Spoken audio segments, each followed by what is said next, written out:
All right, good morning, everyone. Oh, let me double check my mic settings just real quick. Okay, great. Good morning, everyone. Uh, so last night we had a relatively long stream compared to what I was expecting because of some unforeseen difficulties. Went to bed, woke up, came back on because I want Biorex to hang out on stream too because he's making art for us. He's apparently getting coffee at the moment, but that's a good chance for us to go back and see what we just accomplished last night. So most of the work from last night was done on the room C object or the C file, and we were just trying to figure out different ways of displaying the room to intelligently sort out the parts that we actually want to see. I'm going to go ahead and lower the maximum room count down to 5. And, oops. We have to go back to Seniriu's folder.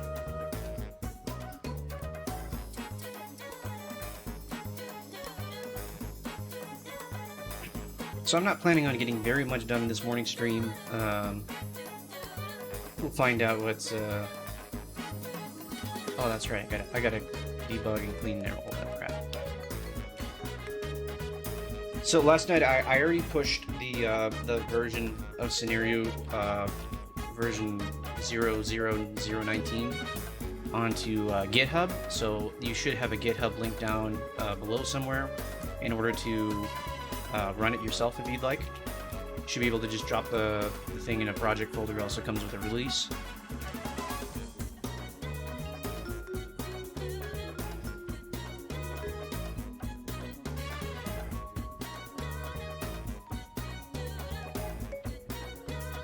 Okay. So let me just get above this guy. So we found a way to draw. Okay, so there's 5 on screen, so it means if that I'm only seeing 5 rooms, then all the rooms that I'm seeing are the ones that are being decided to draw. Yeah, I'm not much of a coffee person myself, but I can see the utility at times like this. Here's the thing, though. I was coming through this room, and that one just disappeared, and the other one came into view. But if I turn... Okay.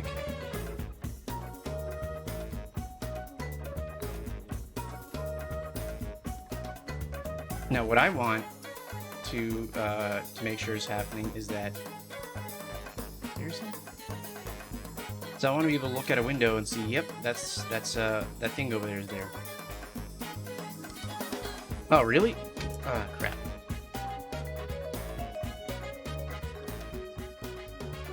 Is it any better now?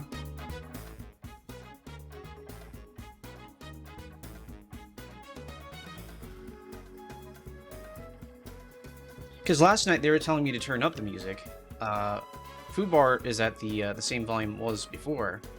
It's just that I have to mess with whatever the desktop audio is.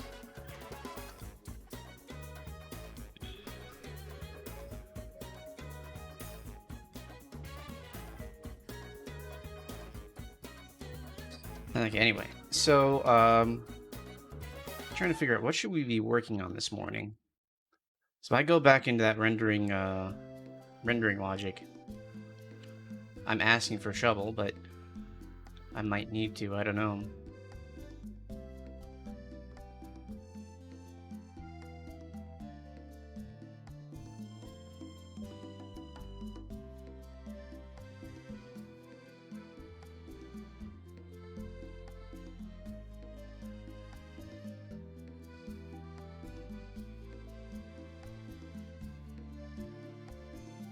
Oh my goodness. Okay, so Pyrex, you're asking for a lot right there. Let's see.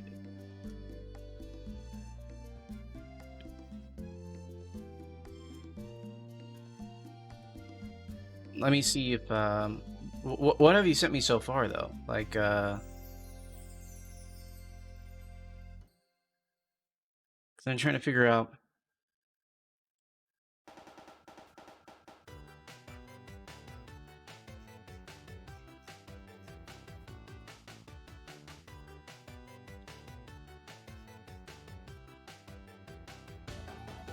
Well, I got the planet background. I need to convert that, so let's work on that right now.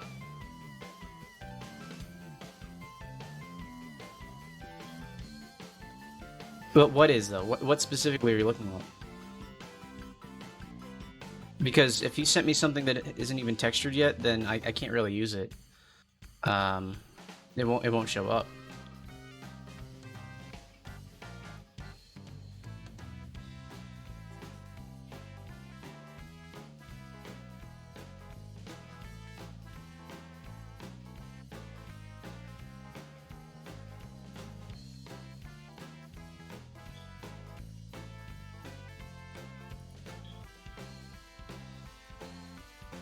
Okay, yeah. So I'm what I have to do is I have to if it's not converted, I've got to convert it.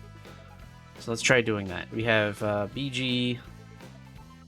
I just look at. I think BG2 is what we're loading right now.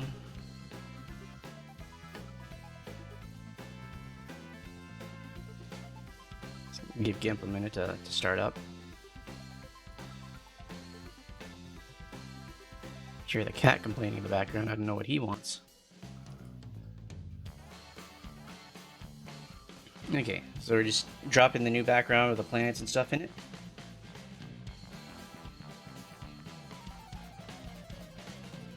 And let's export this as BG3.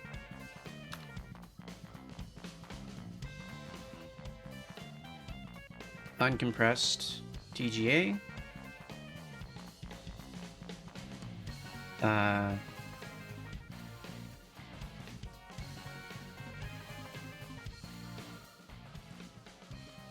There we go. Yeah, I doubt it's going to convert right in the first try, but we're hoping.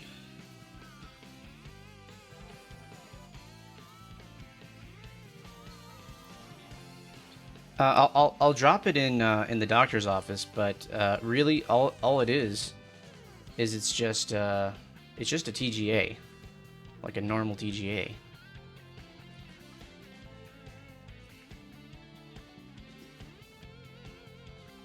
This one's taking a minute to load. What's going on?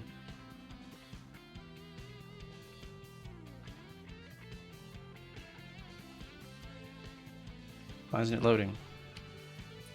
Did we break it already? Oh, no, there it is. We did break the background. I don't know what's up with that.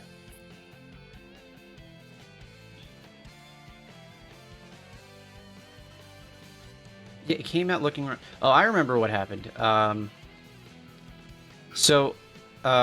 think this time we had to go through paint.net for some reason to change the bit depth. Or, no. We should be able to do that here. So...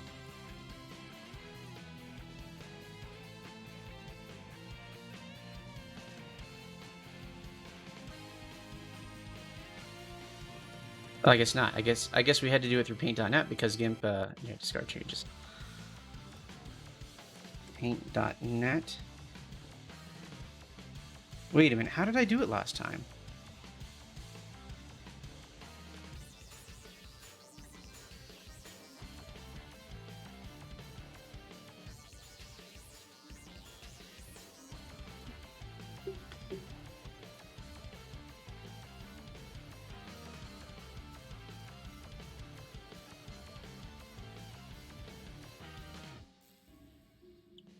Okay, yeah, but precision is already set to 8-bit. RGB.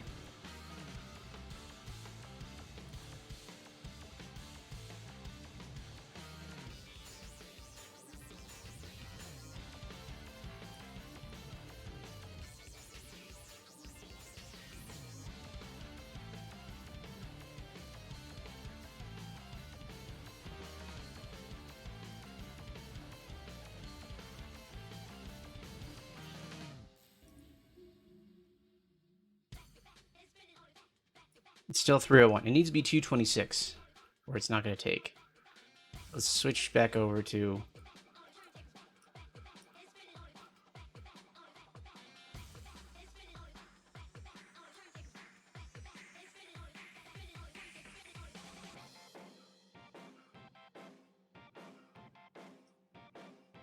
No, that's still wrong. I don't know. How did I do it last time?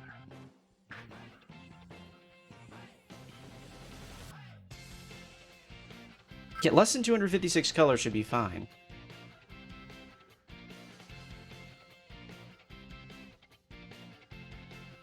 No, that's not how it works. This is pure RGB. Everything is encoded to exactly what color it is. It doesn't matter which colors you use.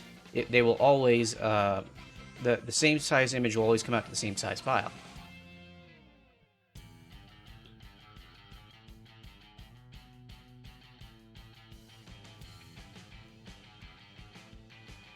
We can try index for a minute.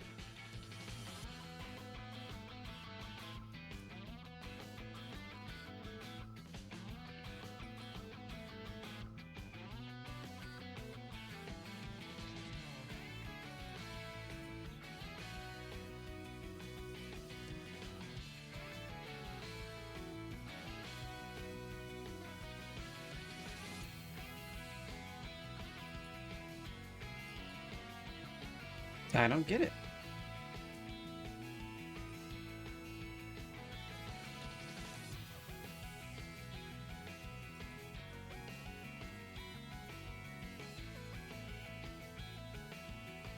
Yeah, so here's the thing. I switched back from index to RGB. I just wanted to try and crunch the colors down. No, GIMP isn't bugged. It's just that we had to trick it into doing what we wanted. I just forget what it was.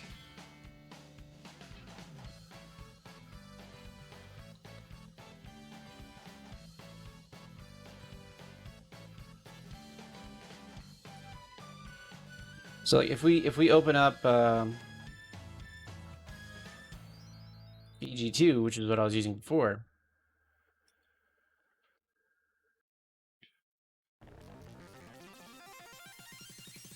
it says 8-bit gamma integer.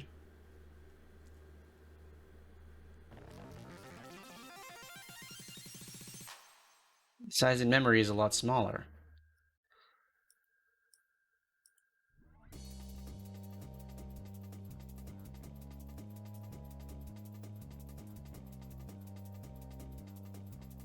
This is still 8-bit gamma integer. Just that the file size is bigger.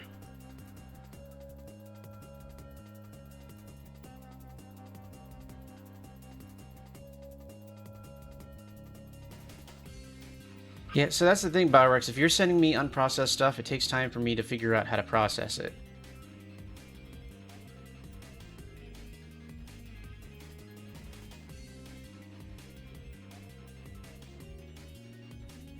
So let me real quick try to grab paint.net.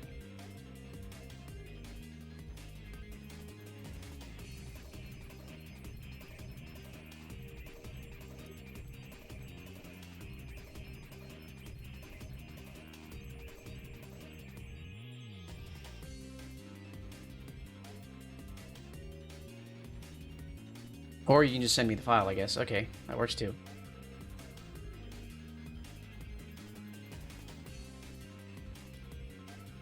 Oh.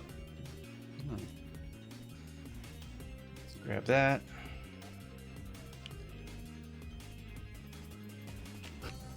BG3. TGA. And let's just compile and see how that works out.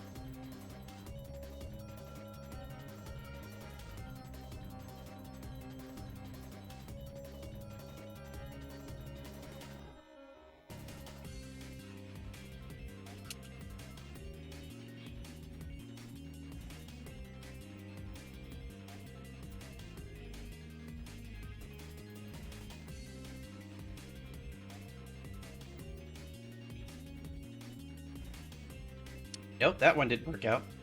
You didn't send it indexed, did you? It needs to be pure RGB. No, it can't be indexed. We can't handle index on the background the way Joe Engine loads it up.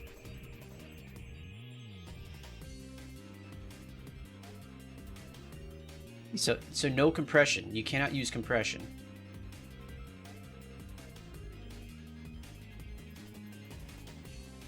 So here,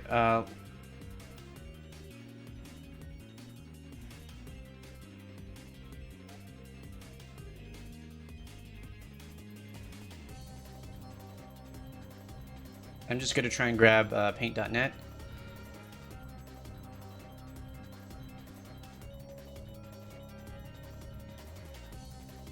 Oh, that's going to take a minute. But in the meantime, so if we try to actually open this up, it looks like that, without the star field behind it.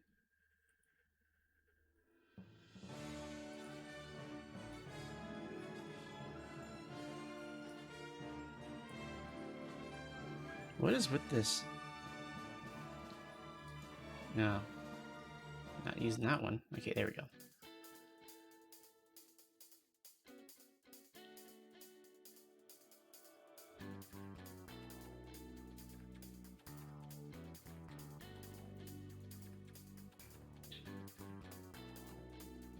It looks like you only exported a layer or something. No compression. If it comes out to the right size, we know we did it right, but it doesn't. Oh my goodness, this is infuriating. Now I totally forgot what happened last week to make it fit right.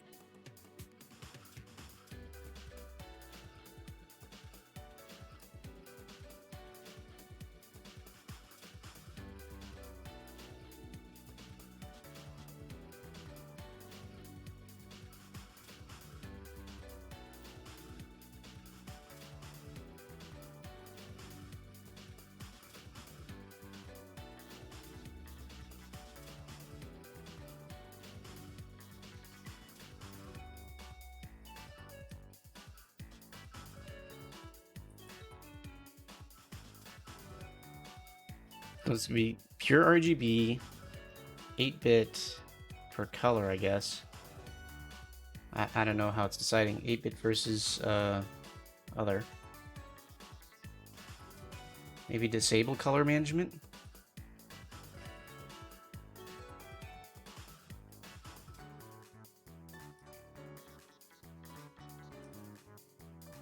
No.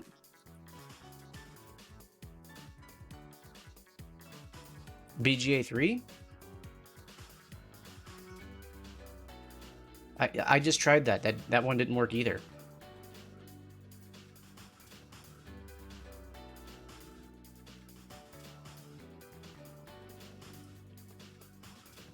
Here, we're gonna quickly install paint.net to make sure that this actually works right. Seriously? What is Defenders complaining about paint.net?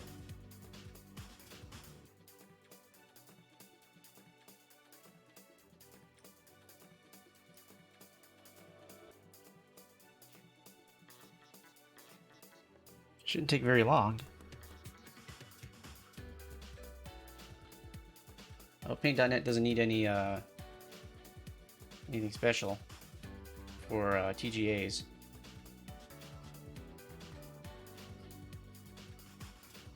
So I remember we had the same exact problem during the charity stream, and we figured out what to do.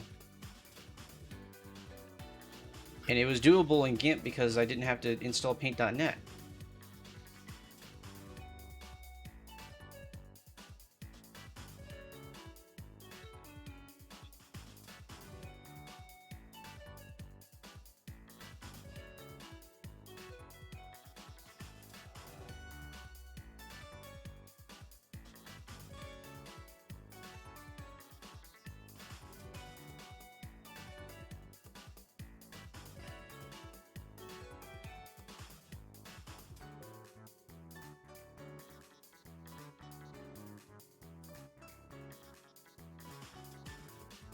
Go to Game Dev, Assets, 2D Sprites.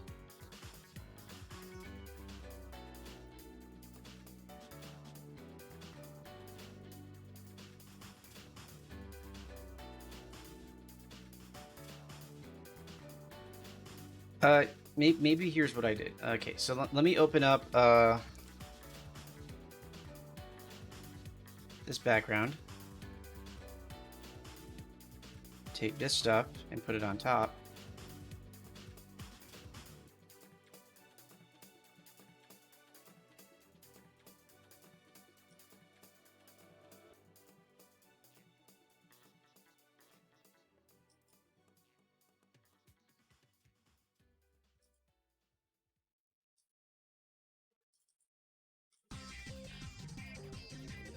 And then BG3 should have BG3.tga. So if we go over here, let's replace it. So yeah, basically the solution was just to move it over on top of something else that already had the correct settings for some reason. I don't know why it's doing it specifically like that. But we can try recompiling and see what happens.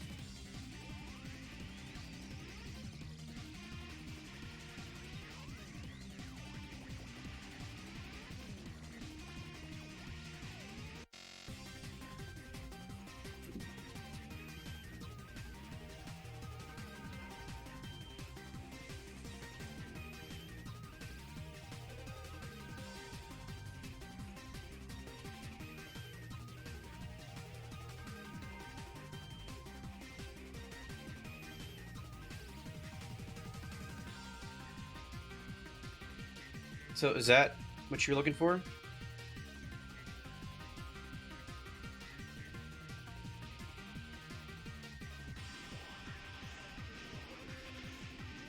Okay.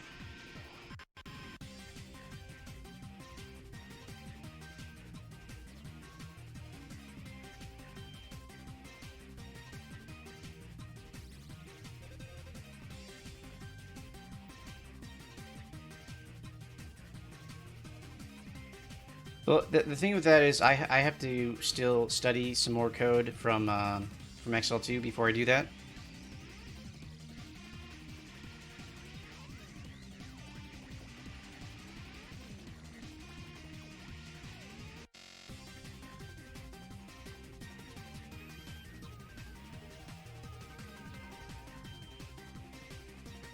I think we can disable these print statements now because they're kind of getting in the way.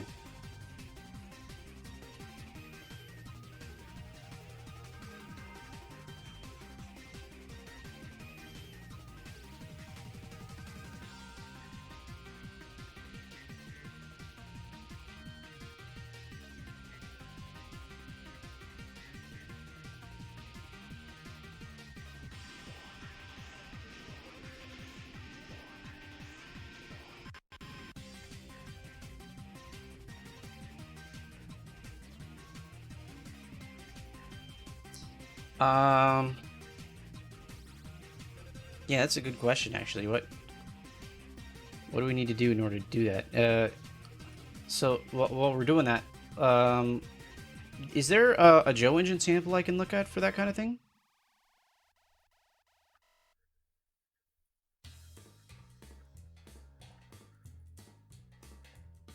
Let me see if I can track down something in Joe engine.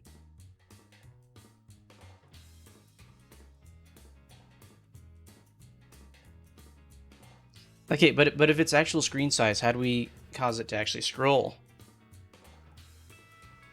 Oh, okay.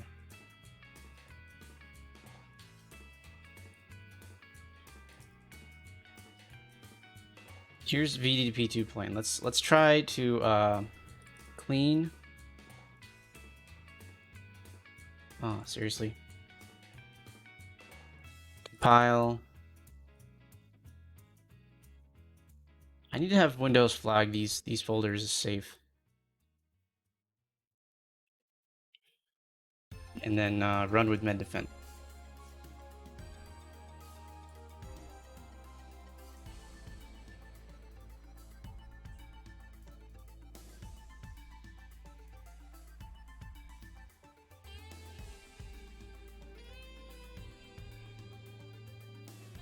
So this is an infinite plane for VDP2, but this is more like a infinite blocking plane or something. I like the camera rotation. That's nice. Oh crap! I wasn't even paying attention to that. Yeah, you're right. Let's see how big his background file is. Actually, we could probably just steal that. So sky.tga looks like it's remarkably small.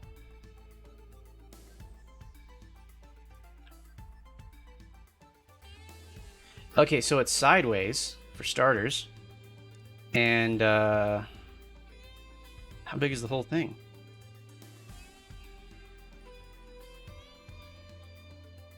160 by 512. Okay, let me just drop this in the doctor's office.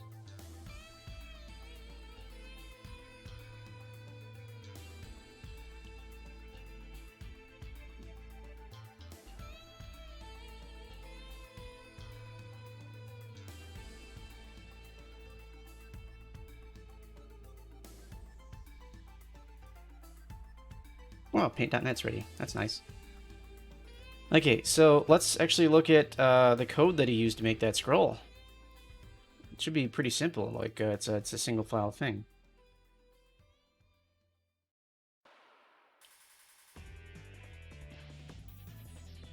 Eight-bit TGA, 255 color maximum, 90-degree clockwise rotation. So it's this. I sent the file over the doctor's office, but if we look back over, not here, here, and look at the image properties, it's 160 by 512, and it's rotated.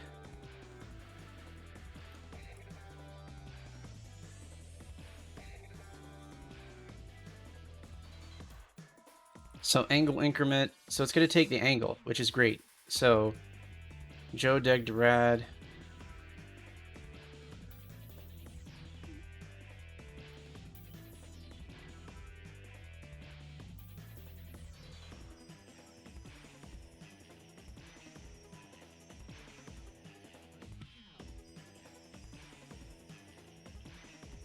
So we're going to copy this guy.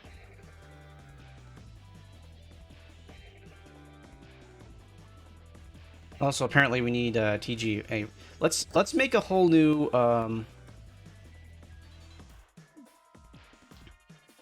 just gonna make a background handler, just to make life a little bit simpler.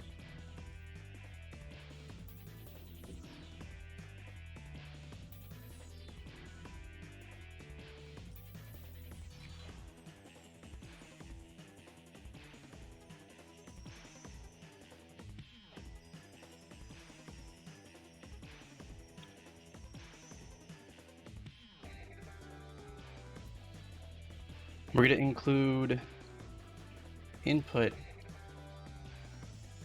because input has player movement stuff for now.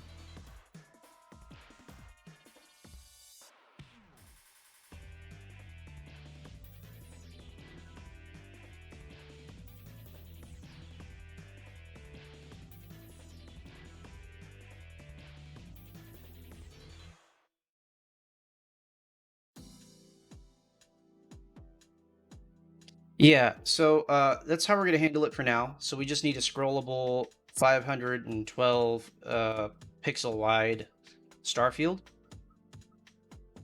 So we're going to have void load bg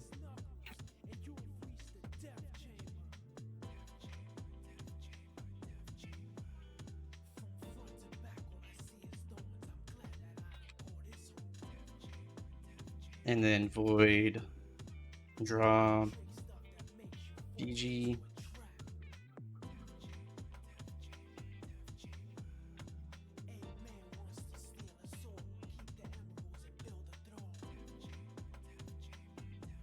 okay, let's see, what did he use for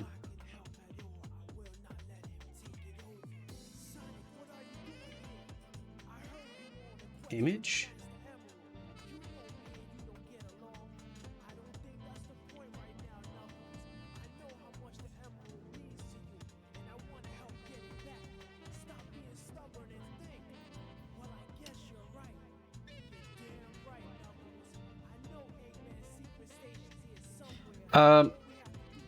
Okay.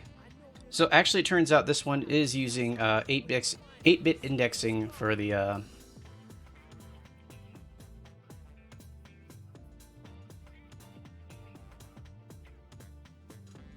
gonna go. Oh, why is this all the way over here?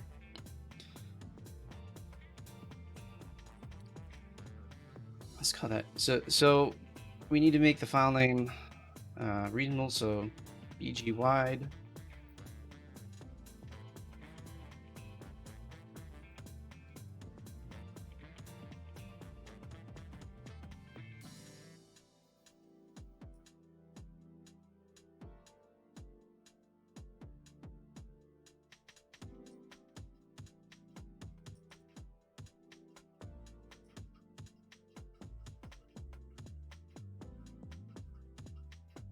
No way half a meg is actually gonna fit.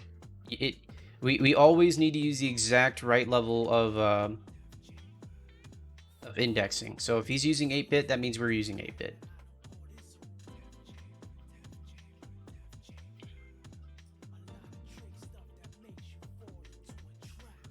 Yeah, there's no way we're ever gonna fit half a meg in memory.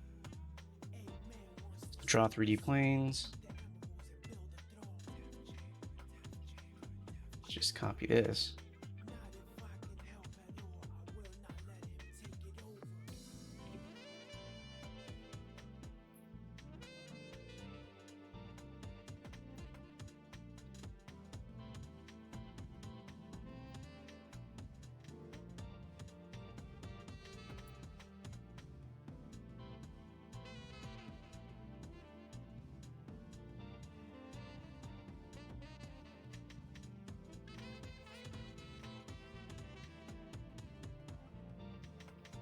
So RX,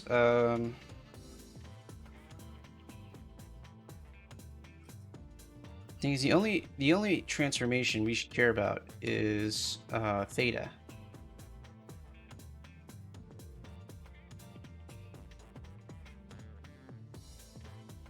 But these angles that he's using,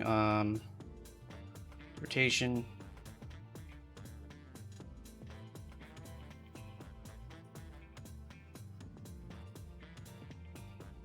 How does he set those?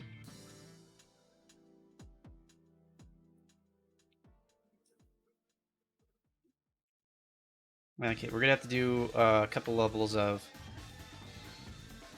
translation here.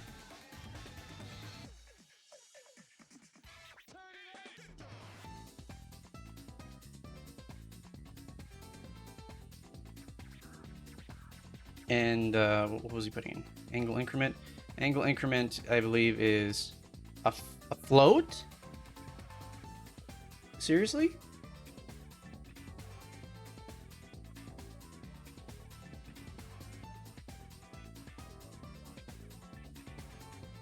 Okay, we got to figure out a way of converting it. So to radians.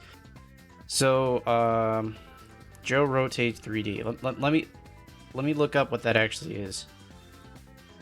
Joe wrote.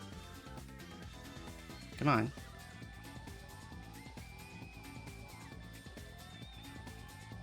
Is it 3D or 3D float? Why is he using floats? I don't get it.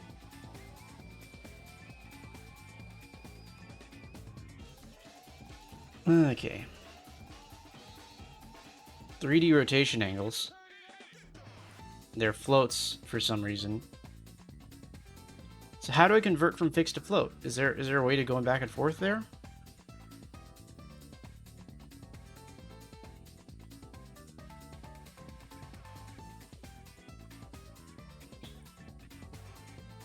Let's double check. What's the size on his? His skybox is 81 kilobytes. So how are you getting 129? I don't understand.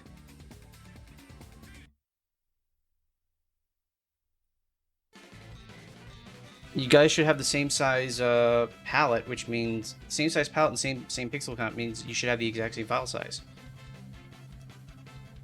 In the meantime, I gotta figure out why this guy is insane and wants to rotate using floats.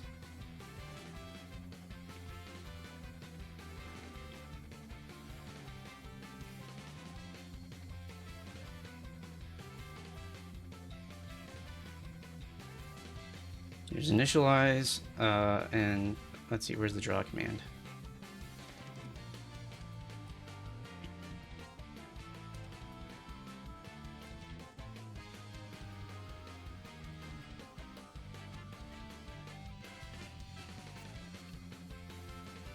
No. Okay, Biorex, we need the exact right size. It needs to be 160 by 512. Otherwise, we don't know if it's going to fit in memory.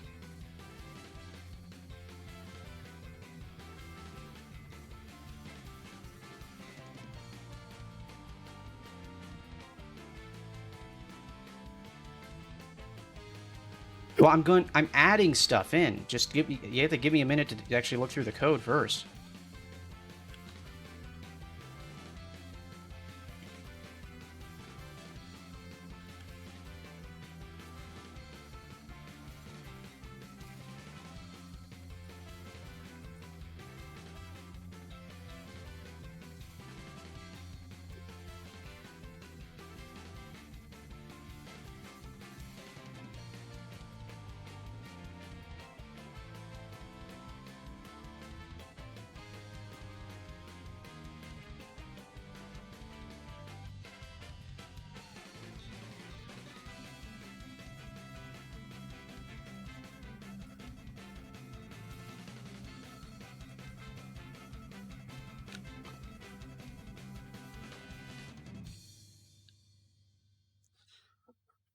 Okay.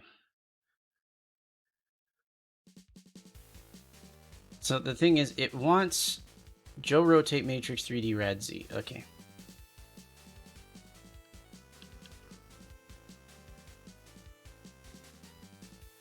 Hmm. Well, what argument does this guy take in?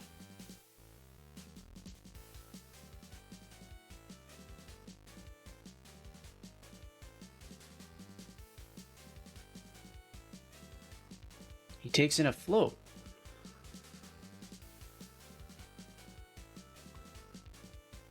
Degree Z-axis. Okay. Angle and degrees. It's a short. Now, the short, is that short an angle short or is it an integer short?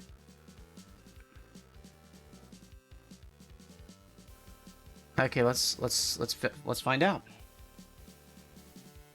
If it doesn't come out right, then I'll have to find a way of converting it.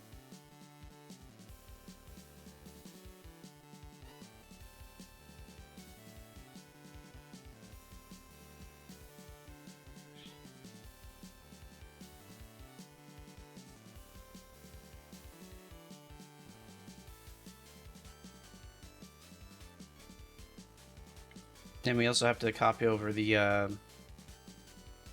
TGA handler.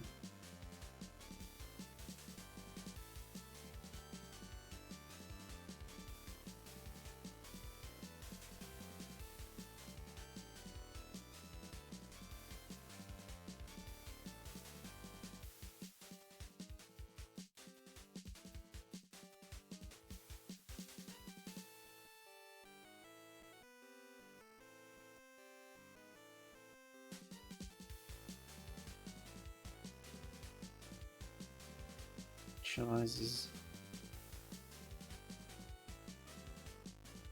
Folder for backgrounds. Okay, if it's integer short, then that means what? I have to cast an angle down to an integer by divide by 182.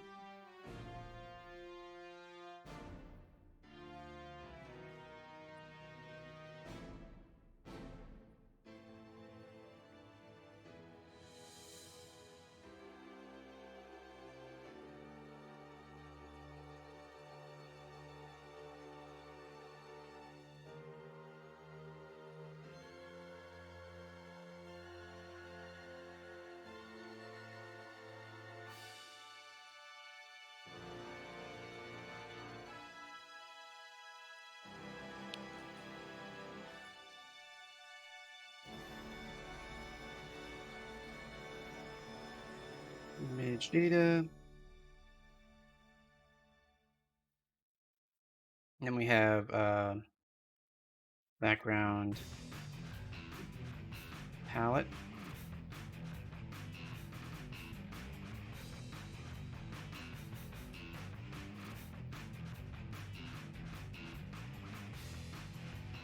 Okay, so how did he do this? So jamming, initialize the engine.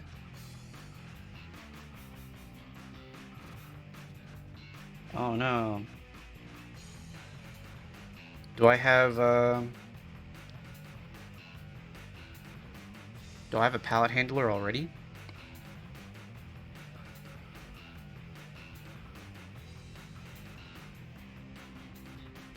Doesn't look like I do. Okay.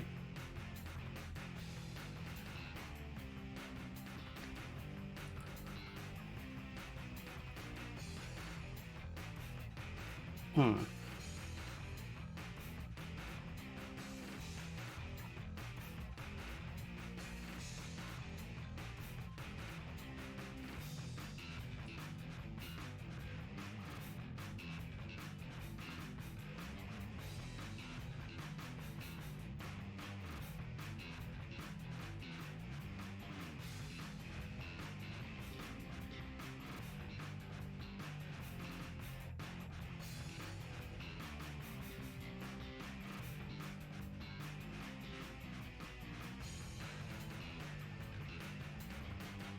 I have a feeling this is somehow going to screw up the model loader itself, but we'll find out.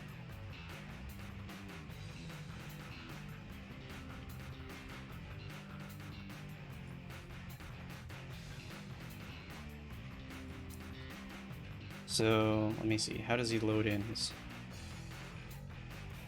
Okay, input is its input. Draw 3D planes. That's the draw command. Here's the initialization.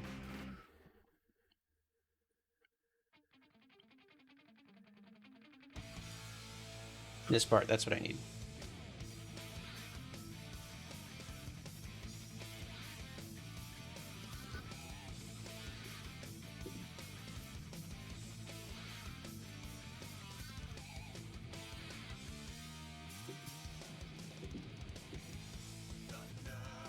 Dang it. What did we say about lyrics?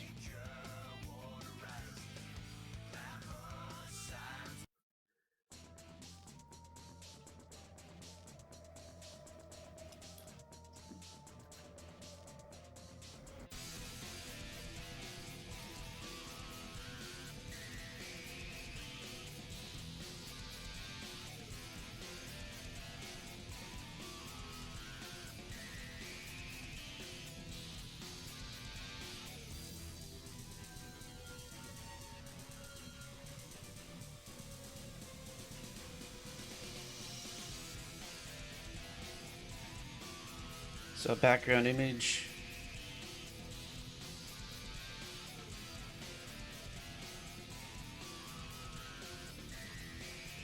It's not root directory, it's specifically in its own background.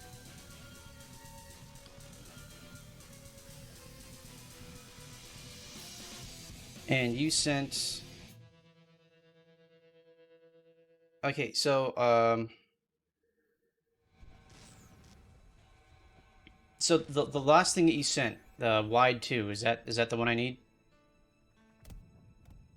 There's a lot of really big file names in here. Actually, I gotta crunch them down.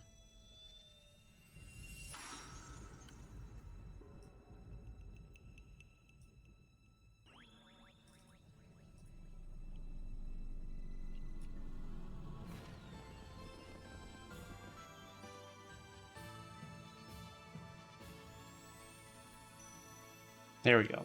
bgy.tga, all caps.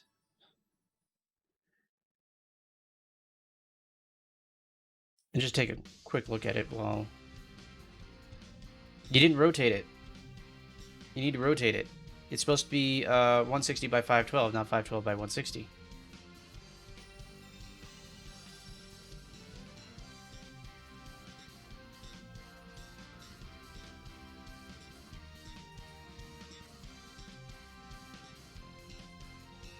Oh boy! Now I gotta go in GIMP and don't save. Boy. All right, let's edit this in GIMP. Not pay.net, GIMP.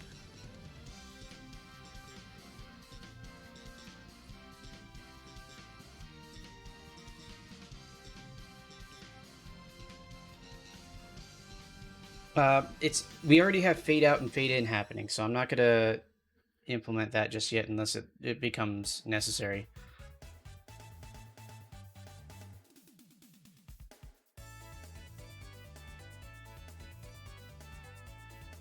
Okay, it's indexed, correct color position. I just need to rotate.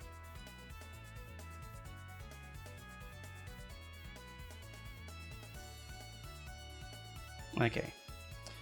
Back to the code. There's we have to have our palette handler here. Now let's see what else he does. Palette handling, initialize the 3D planes. Let's just make a whole freaking initialization function.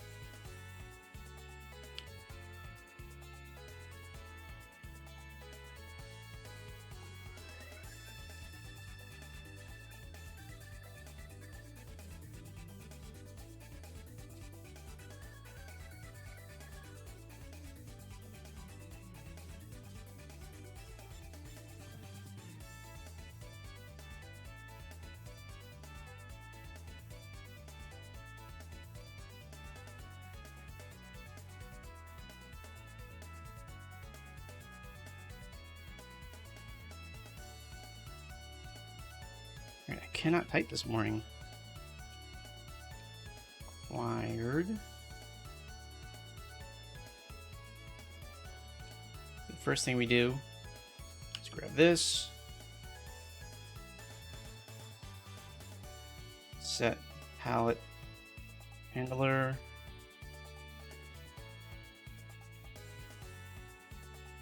And we gotta actually load the background.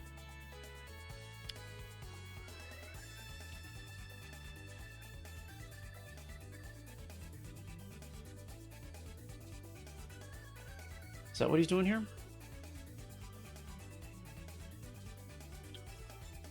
So he's initializing 3D planes.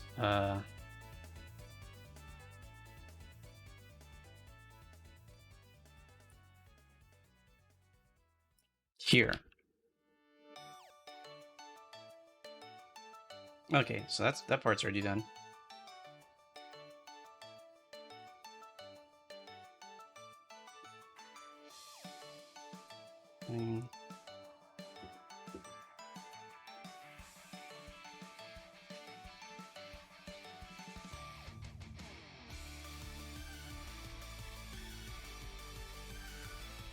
Okay. So we're using BG wide. Oh crap.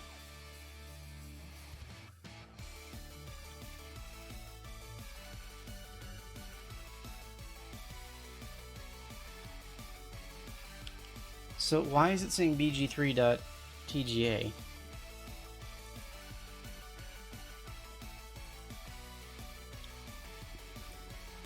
Oh crap, okay, so I copied this wrong somehow. Oh, that's why. There's one extra thing in there.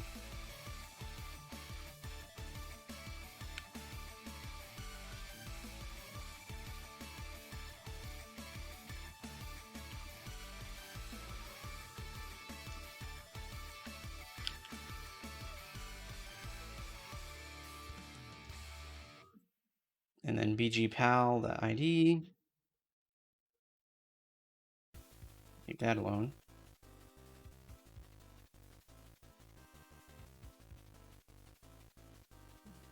And then draw BG should just be inserted into that.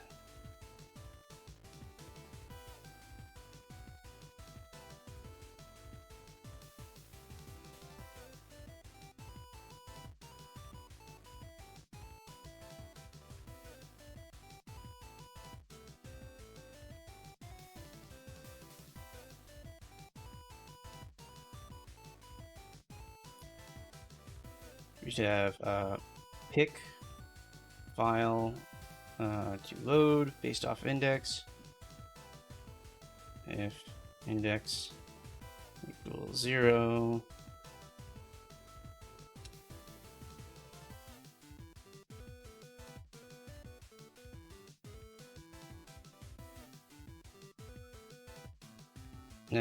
don't do anything.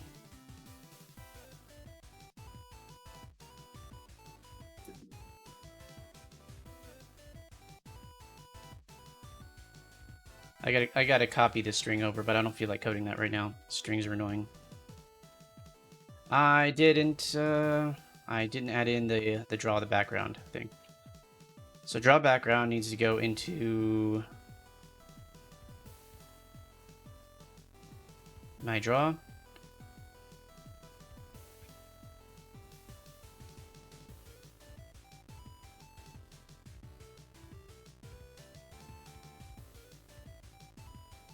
We probably also need to include background.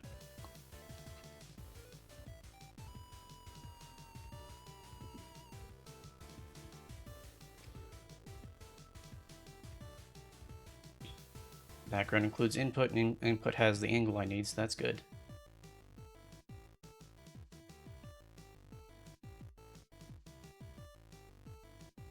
Oh, I should probably have that too.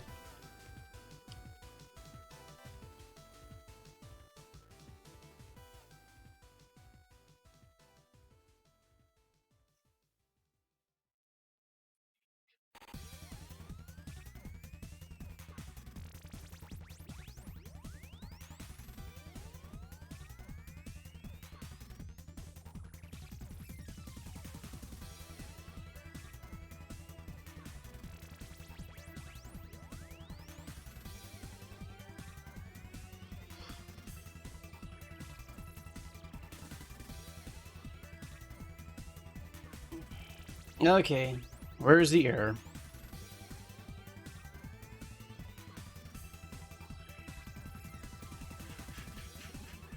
What are you complaining about?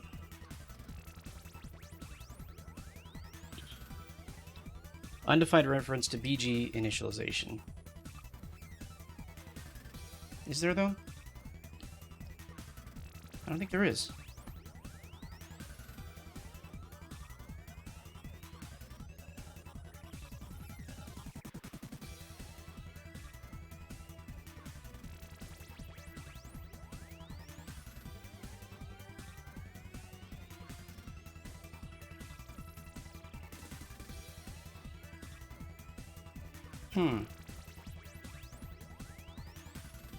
So why are you complaining?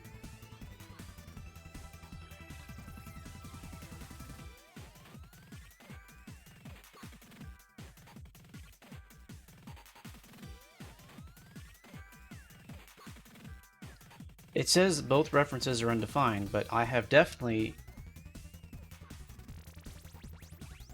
have these guys in here. bg.h.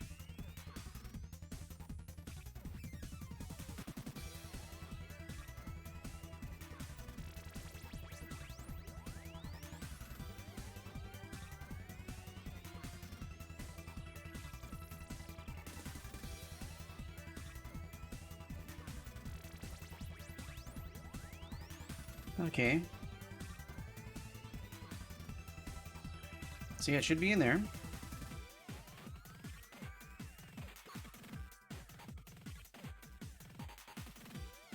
Oops.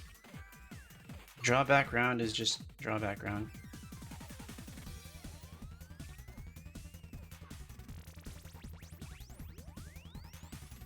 So yeah, that should be it. So then, what do I do? Do I have to freaking do this too?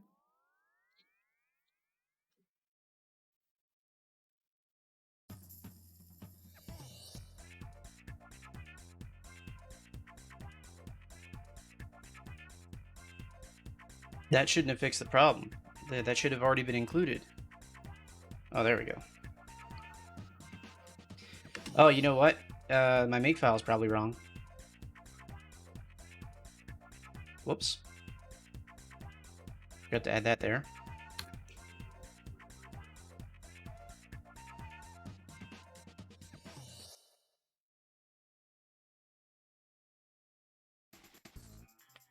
How do you have a problem there?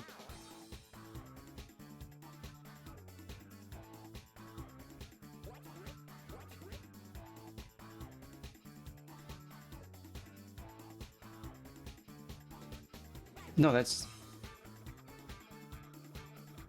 Oh, it's probably in here. That's why.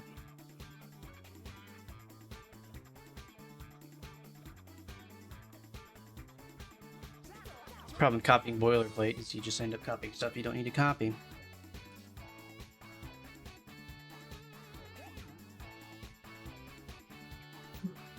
Okay, let's see if that actually worked.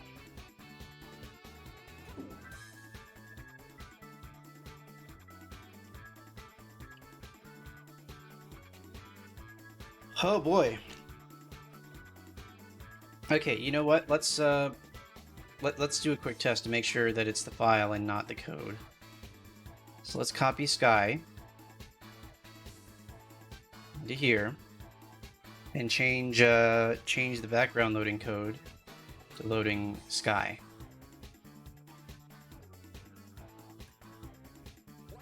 If that's a problem, that means we have to generate the background correctly.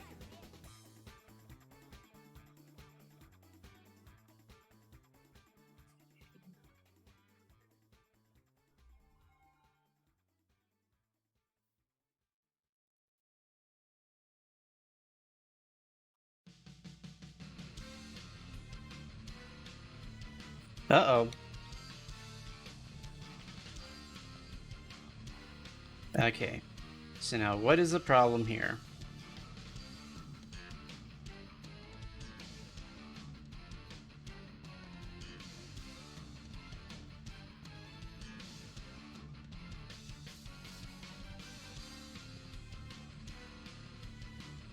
Alright. So what's the difference between these two?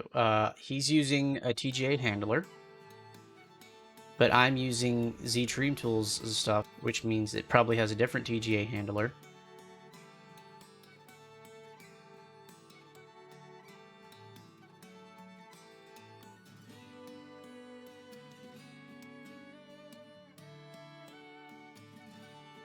This stuff is probably correct, because I can't really screw up matrix rotation.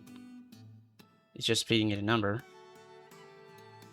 Movement is not relevant. Okay, what about loading code?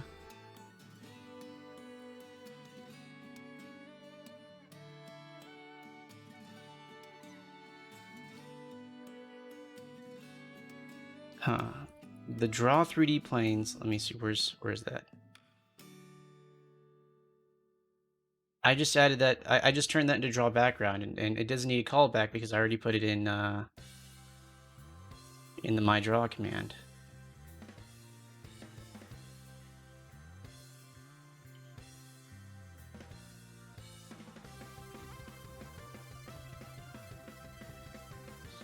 So, you know what? I bet it's Z-Dream not playing nice with the new TGA handler. So let's just go look at load model.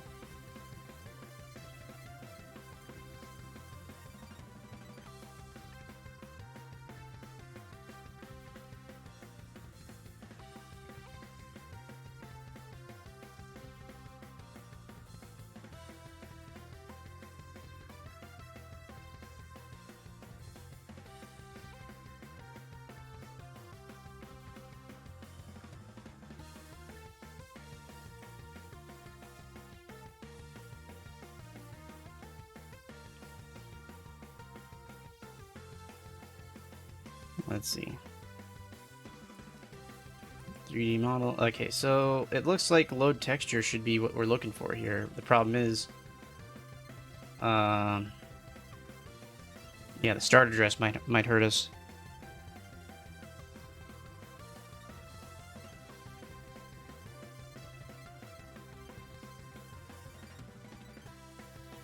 Get last sprite ID.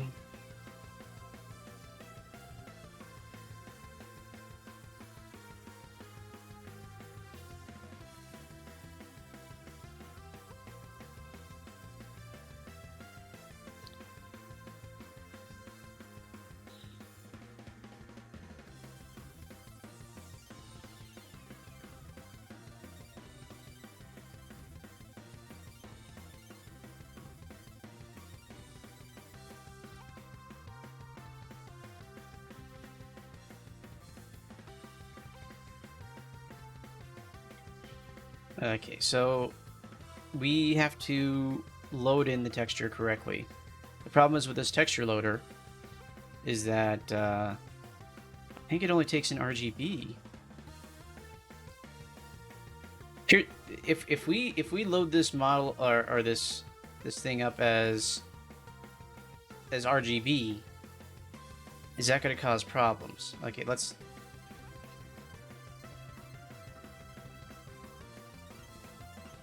try opening up with paint.net.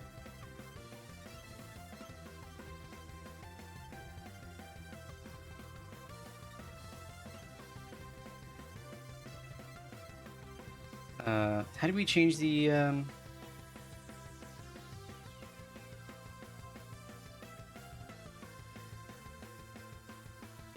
color scheme on this thing?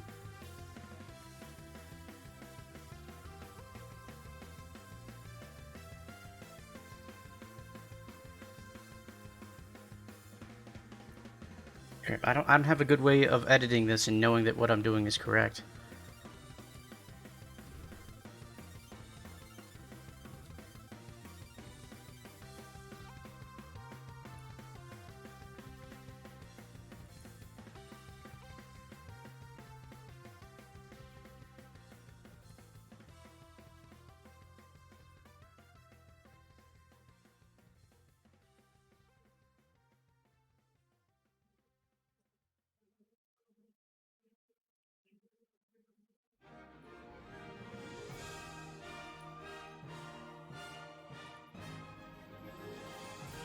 No more of that.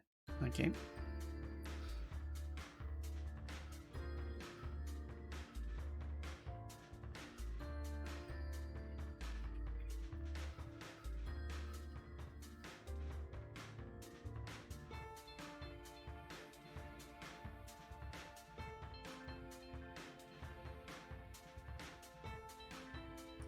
So for main.c,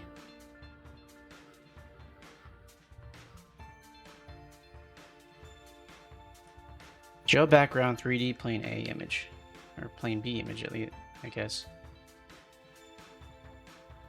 Let's see if there's an option to do it with RGB.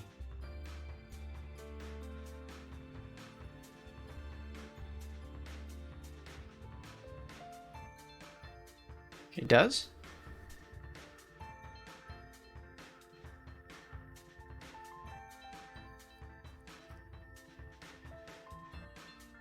Well, no. The thing is, the fact that I'm having to use this guy's so Ztream is conflicting with the palette handler and the way it's loading.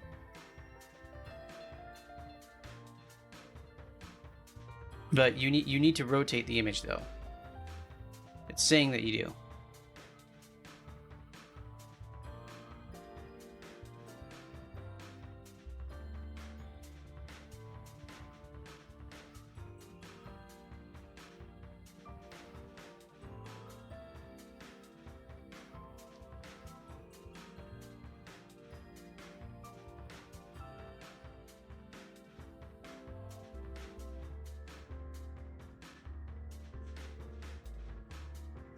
Okay, it absolutely needs that indexed sprite. So here, what we can do is we can we'll see how your image works in the sample.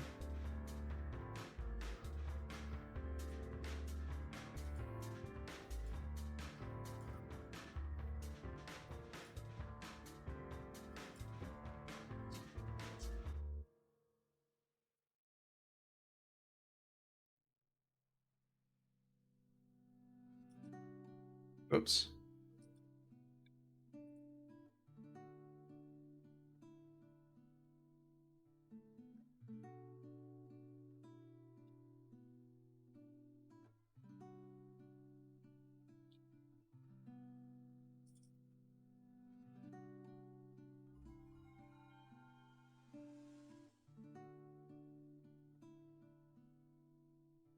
And yeah, I fully expect this to work on the sample itself. Yeah, that's not surprising. The problem I'm having is that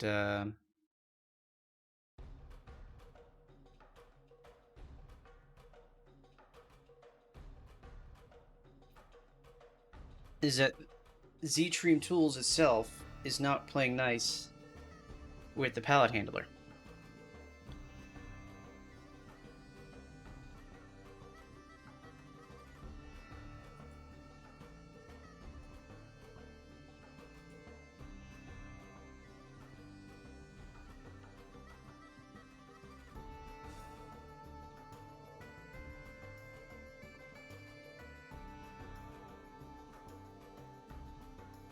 So I bet you it's finding a place in memory it's not supposed to be in or something.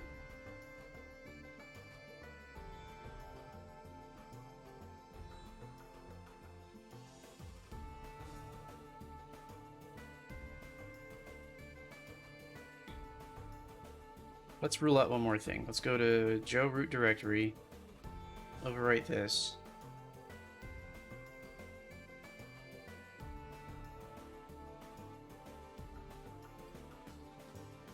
And see if that actually loads that way.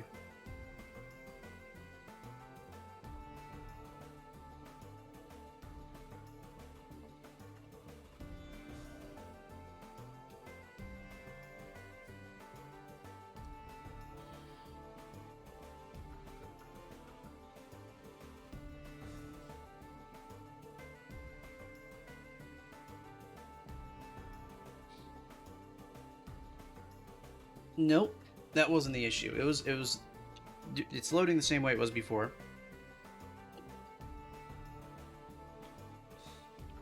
Thing is, the palette handler is not playing nice.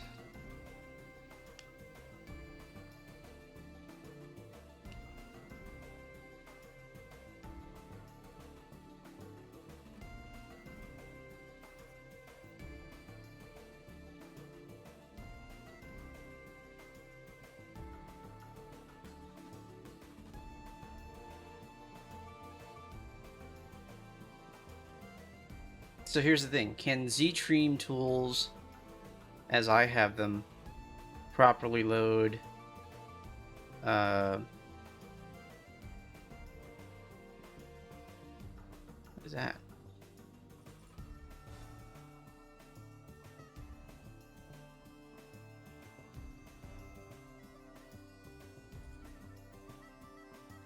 Let's see.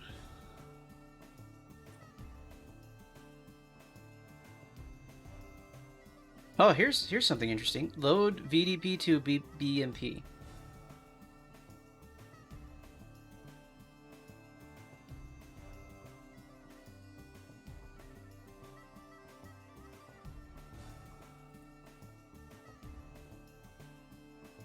Absolutely no comments.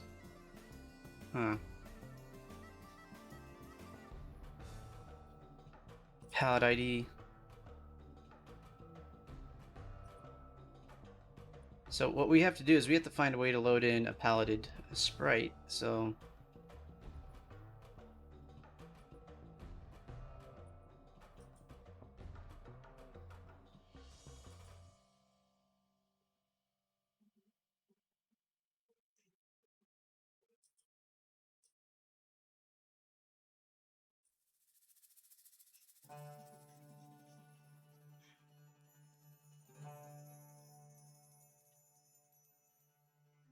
okay, let's try to go through this and figure out how he's doing whatever he's doing.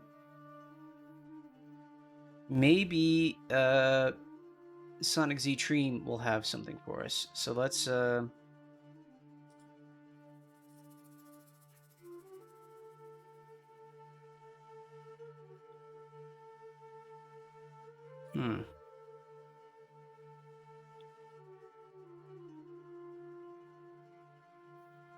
test. Always skip for ZT monoloading.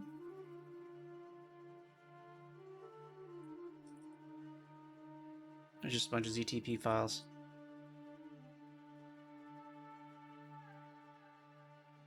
Where's Sonic Z Dream? Maybe we can try grabbing that. Sonic Z Dream.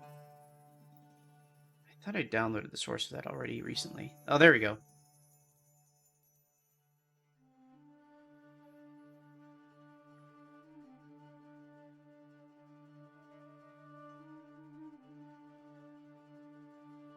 Let's put this over here. It's a big file.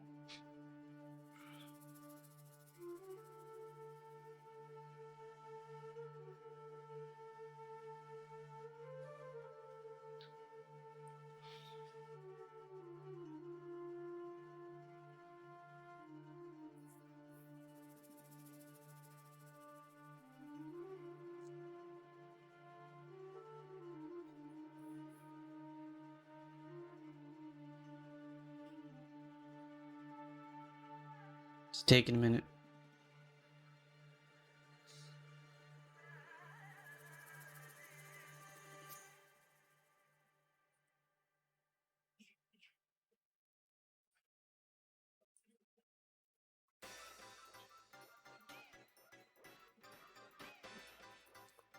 Okay, so let's look at Sonic Z Dream.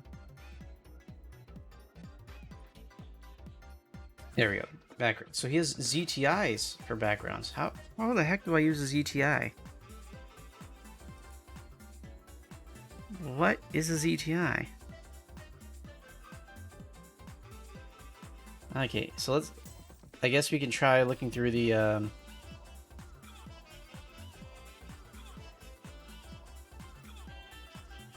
game stuff to see what's going on in there, but...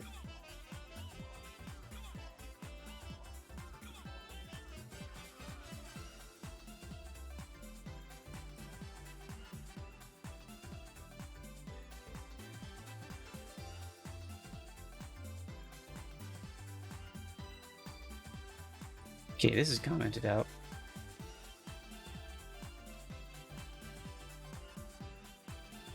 So, he has a way of loading VDP2 in order to get this stuff running.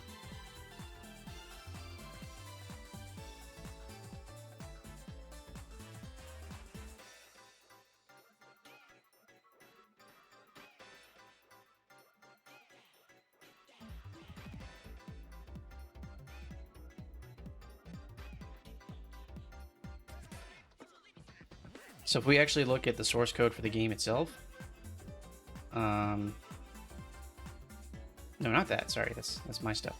This is his stuff.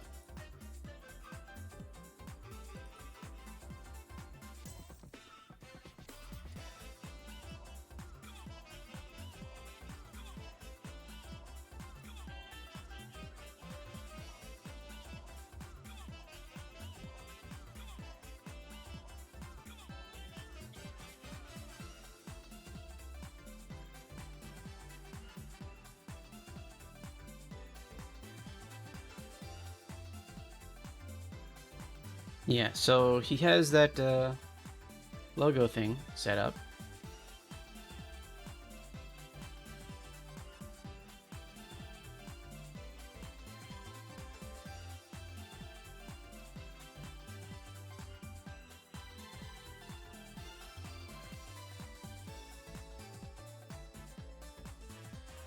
So maybe it's in the game part of the game.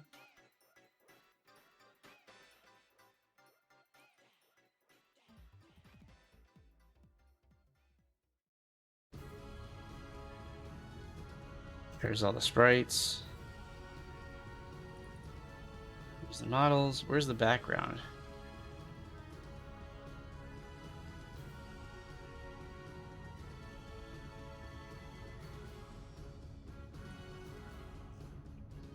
Dang it, keep going in the wrong folder.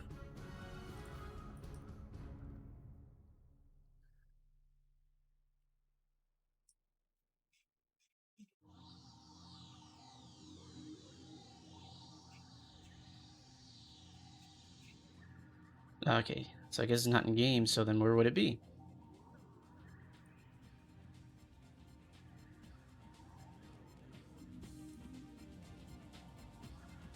There's game, there's physics, and there's sprite data?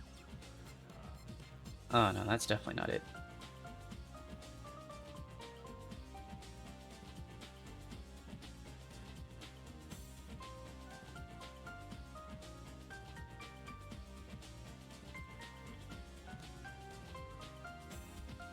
You just close everything to the right here. It's like, can't even remember where I'm at anymore.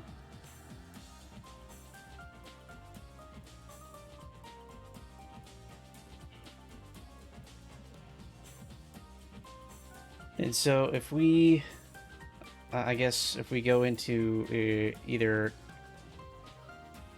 main and look for the background, but the background, I bet you the background is defined by the ZTM file or something like that. So there's...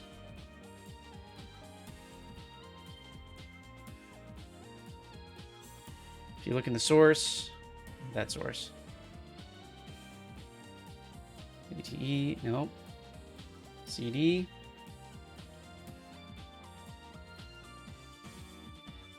So you got your backgrounds. They're defined over here. However, I bet these ZTM files do the calls for the ZTI. So I don't think we're going to be able to do that background today. Without, I'm gonna have to consult XL2 and figure out how he was doing it.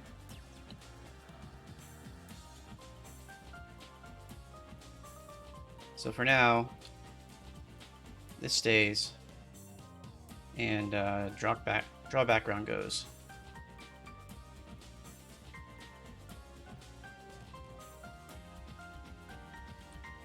Okay, well that's nice. You remember to do the textures, because I'm gonna have to have the hull do something. I'm not sure what.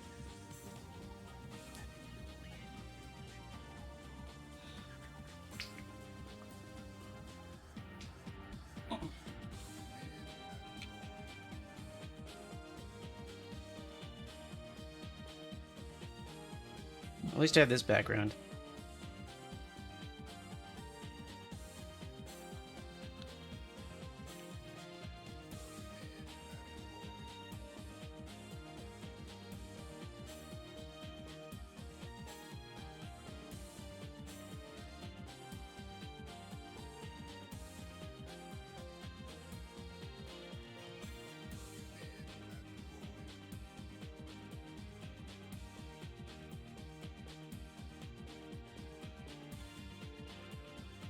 So yeah, definitely have to consult on a few things. XL2 needs to explain to me how he's loading his paletted images, because that's really what needs to happen. Is that we just need to figure out how he's loading his paletted images, and we could probably use Joe's code. If not, because the entire display pipeline has been completely taken over by ZTream tools right by now.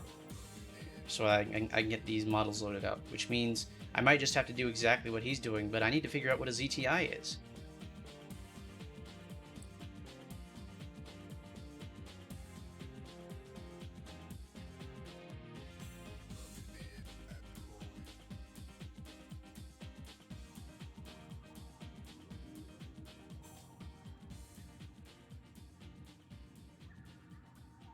Okay.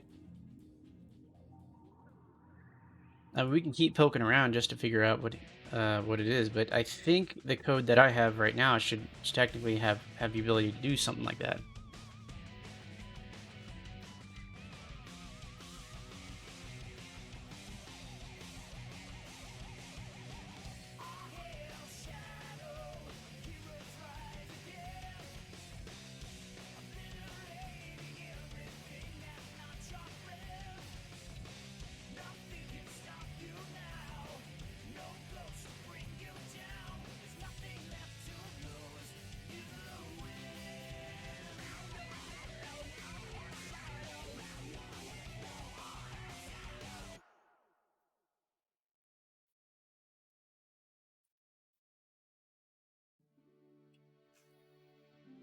Huh.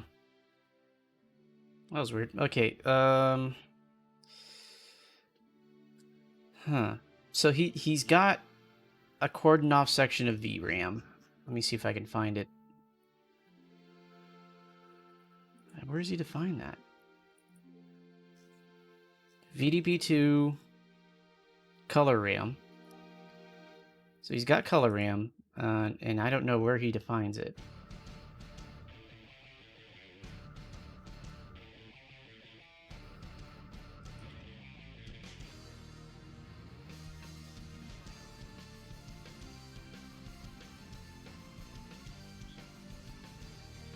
Where's the reference? Okay, so it would have to be in common. But then it could be in tools, load model, or CD. It's probably in CD then.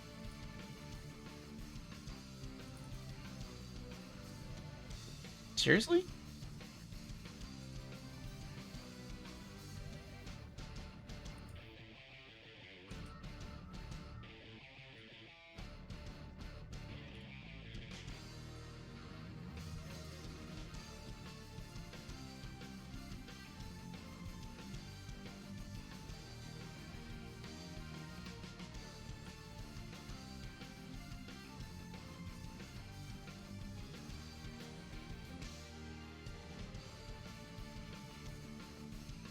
Let's find out where that shows up. It's the only place it shows up. Does that mean it's part of SGL definitions?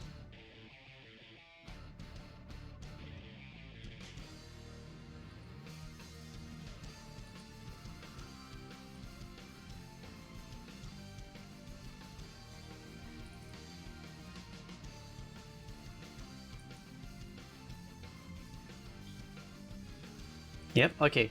So color RAM is a very specific part of memory. So he's not doing anything custom there. That's exactly where that should be.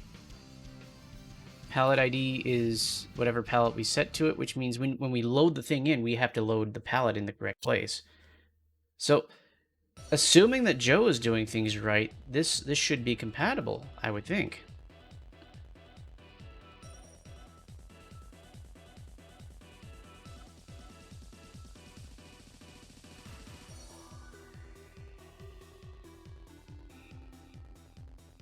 Let me see. Where's this TGA loader? There we go, TGA.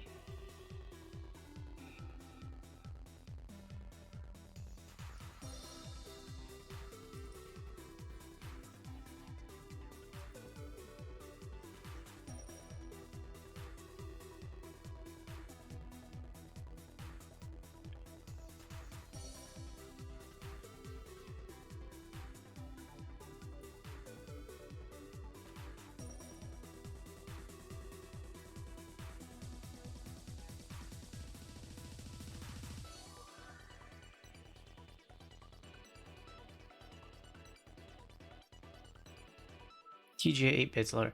Oh, you know what? Let me check my make file. Nope, TGA module's in there. So that should be the issue.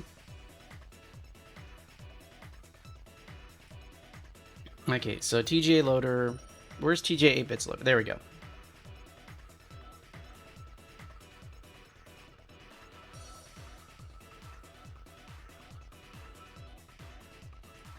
TGA AnyLoader.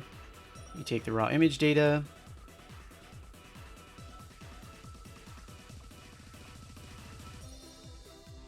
Okay, but that's not how we're doing it. How are we loading in the actual...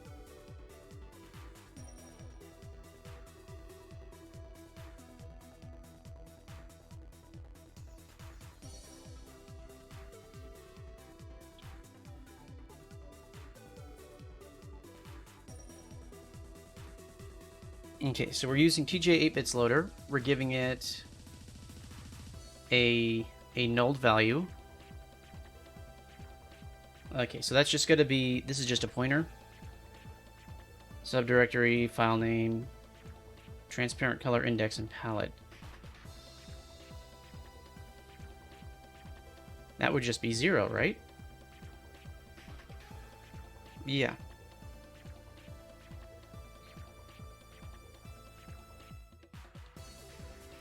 Okay, so now let's go into TGA AnyLoader.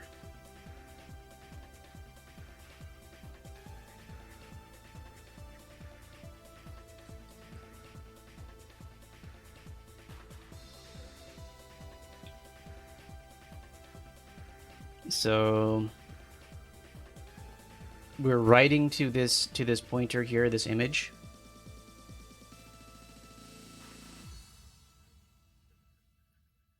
At this location.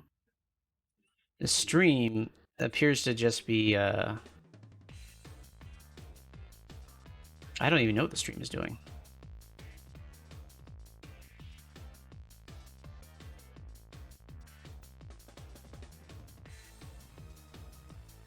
Okay, so where's TGA load then? This is where the code's actually being called.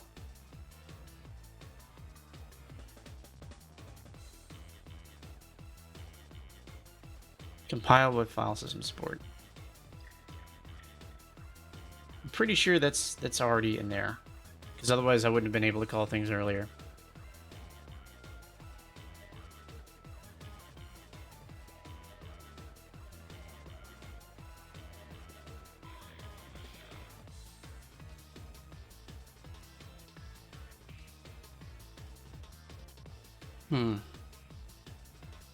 So the header.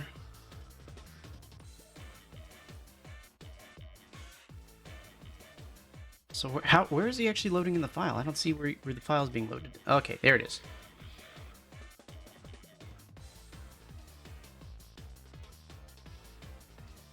Do I have Joe debug on? Maybe no, Joe debug is on. It's not giving me this error of unsupported number of bits in the TGA. I gotta figure out where he's putting the palette though.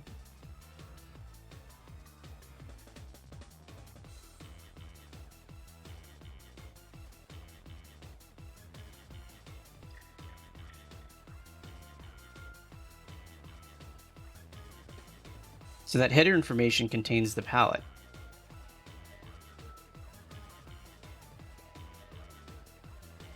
among other things.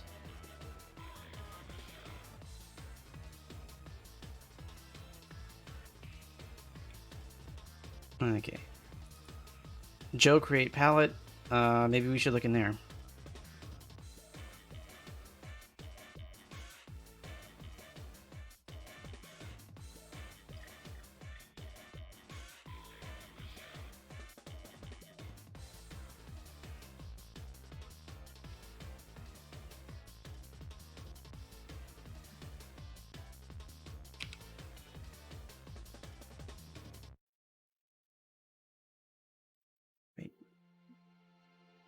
Palette.h. Okay. It's a completely different area.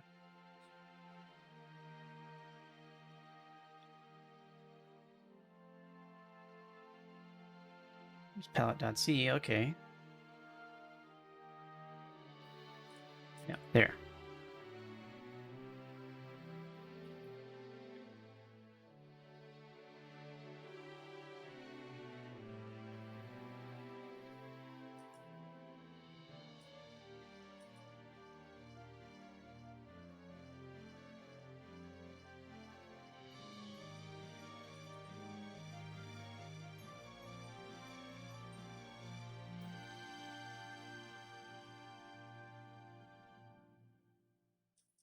No, he's putting it in, okay, Joe VDB2 CRAM has to be the same thing as just CRAM, right?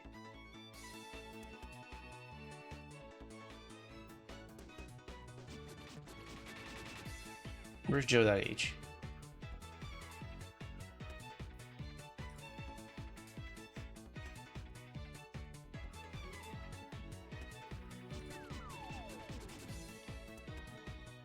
Okay, so color RAM, according to Joe Engine.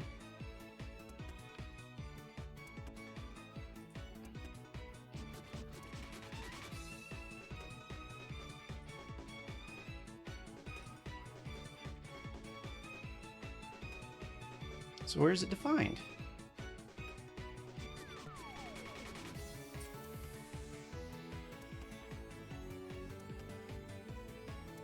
Sega Saturn.h. Okay. I guess that makes sense.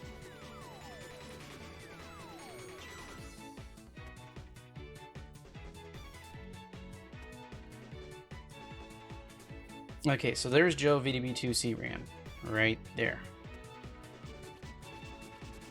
Now, VDB2 CRAM by itself, I believe, is the same location. If you look in Z Dream Tools. But Z Dream Tools, I think that would be in SGL prototypes actually, where it's grabbing that. Yeah, VDB2 color RAM 25F50s. Yeah, so they're the same location. So they should be storing the palettes in the same location. Now the problem is probably that the model loader. Let me see. So if we go into load model.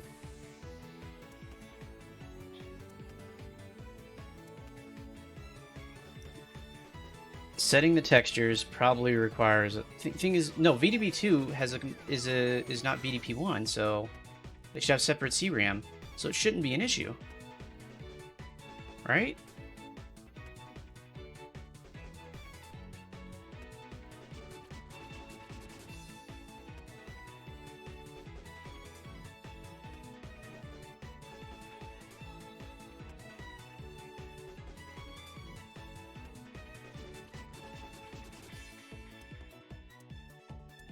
Hmm.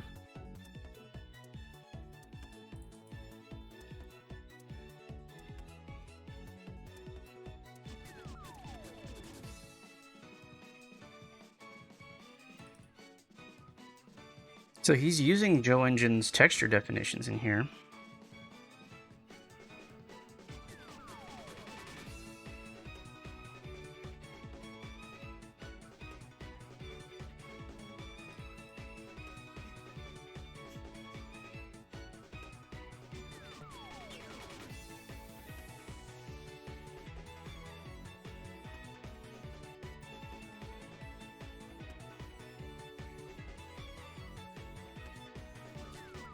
I don't get it. There shouldn't be any conflict here. We're not. Oh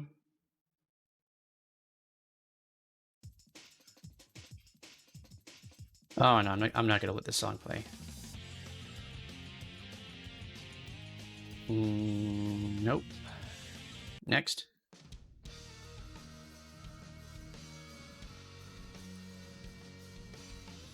Okay.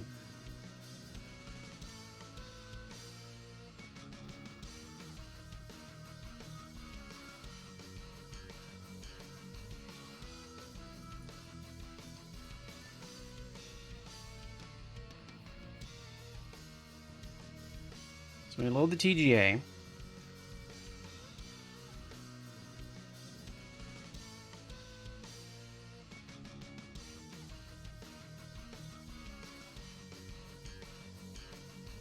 So how do you even know how many bits it has?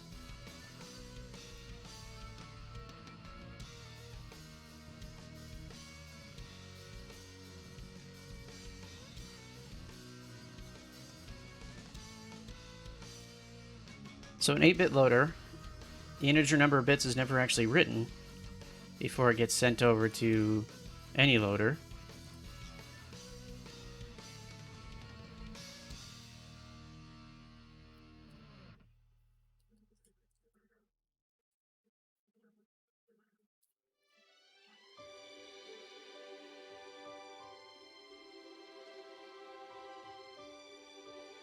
Okay, so it's just returning error codes, but I don't see where it could possibly know how many bits it has.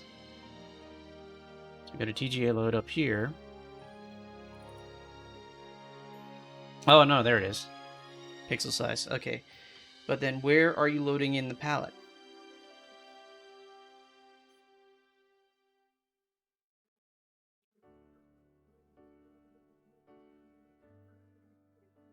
Okay, this part makes sense.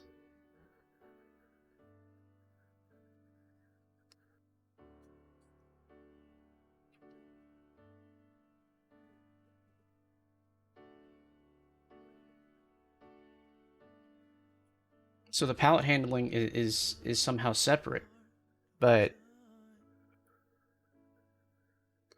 maybe the palette is okay and it's the texture location that's incorrect.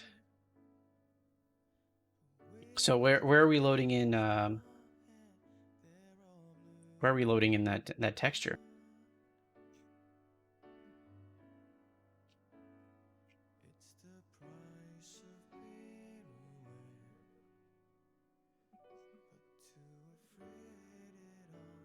What is this song? Next.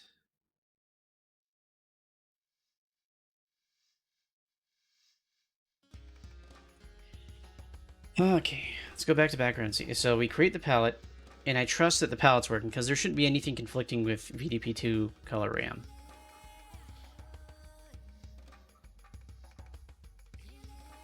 Then we have our background initialization. Okay. TGA 8 bits loader. Okay, so we're loading in a texture. So that's what's broken right now, is just the ability to load textures. Do I need a malloc a location for this this background image? I'm pretty sure the 8-bit loader is supposed to handle that.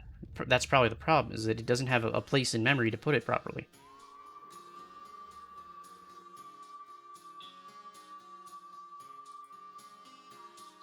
Okay, so if I'm loading, I'm using 8 bits loader from the TGA. So 8 bits loader calls TGA any loader. TGA any loader calls TGA load. TGA load. Where does that guy put him?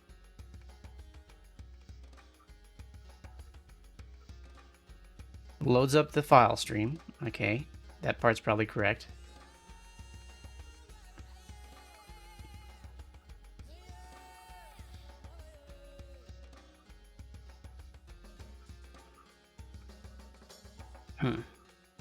Unused argument subdirectory. No. Where is it writing the image?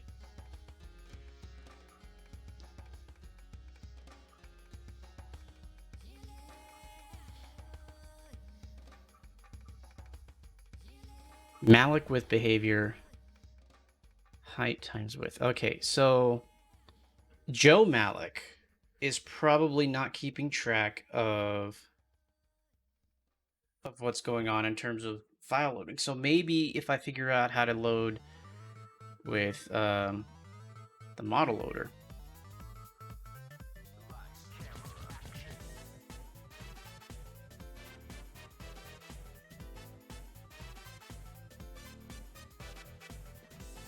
Oops. Okay.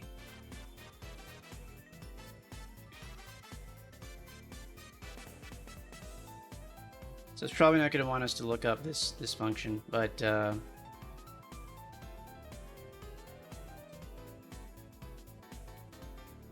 dynamic memory allocator. So we're going to want to put this thing in a specific place. You know, I bet Ponut knows what to do here. That's the problem.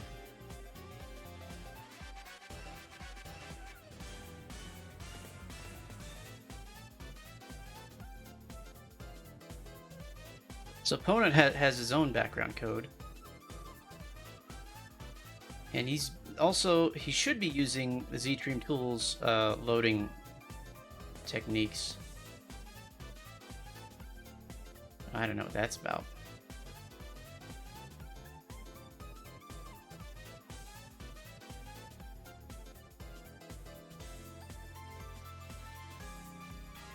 Because he has that TGA loader.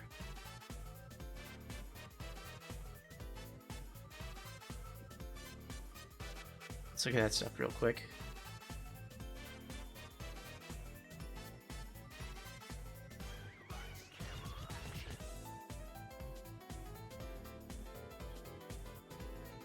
The thing is, so Joe Engine should have its own memory handler as well. Or sorry, not Joe Engine, Z-Dream Tools.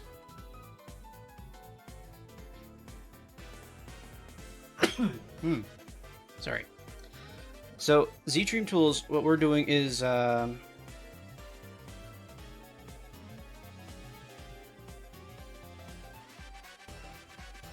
is it? Where do we load in the models?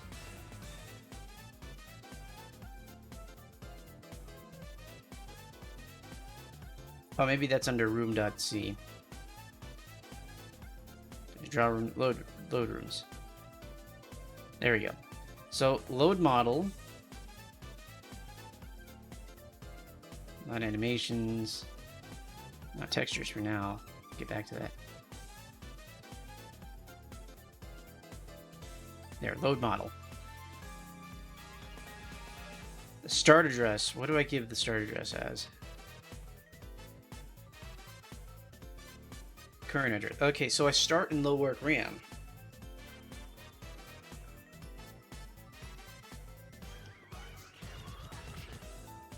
So maybe I need to find a way to load index TGA. Thing is, that should have been handled by Ponut stuff. Thing is, I didn't import it.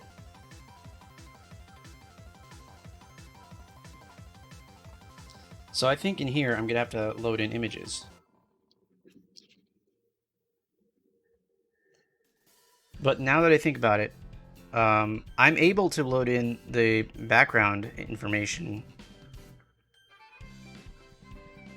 So this background loader here, the Joe TGA loader, works. So it allows me to put that in memory. It's the color RAM that's screwed up somehow.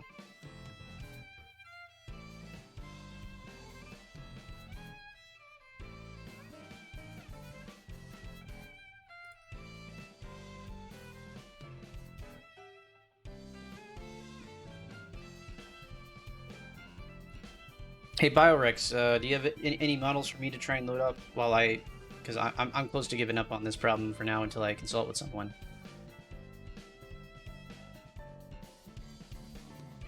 So TGA pallet handling, we got. It might just be the pallet handler.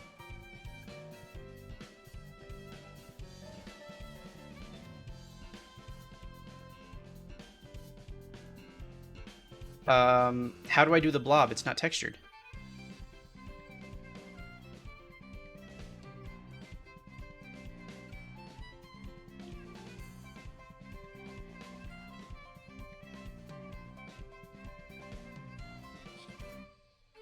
Okay, so let me go grab the blob then, if I can find it.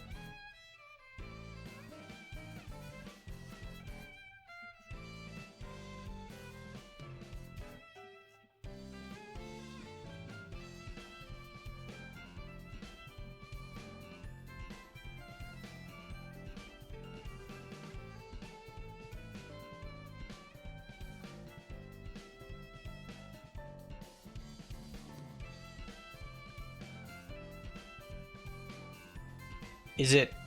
Which untitled object is it? Because I can't figure out... Okay, those are keyframes. Yeah, I'm not about to try and load animation right now. I'm too tired for that, but... Let me try... Blob. You use really long file names on this thing. We're gonna have to... They're not gonna be able to load with the file names that long.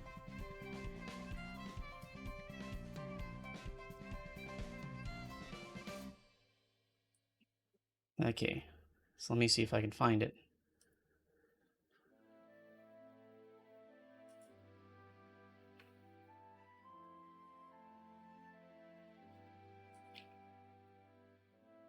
Where did it download to?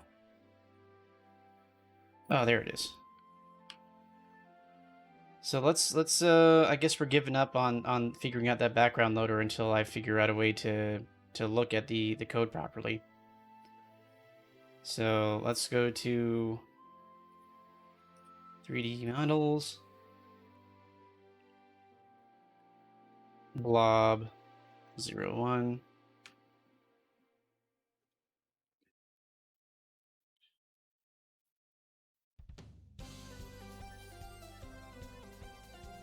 Let's open that up real quick for a second, and then I just need to double check something because I wanted to make sure that it's loading correctly. There is oh,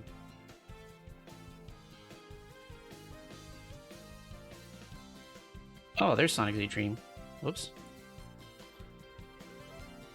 Where's the model exporter? Oh, that one.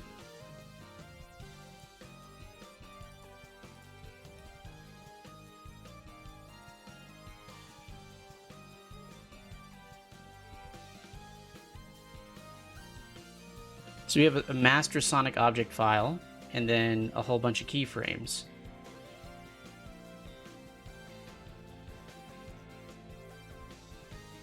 So let's just try opening up that... Here's Blender. Open that to start.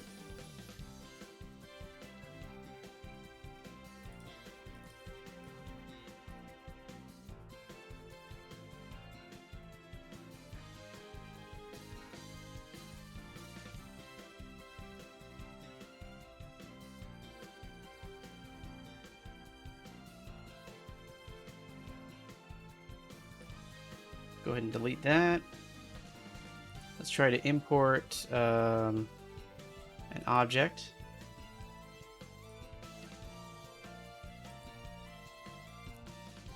Not here.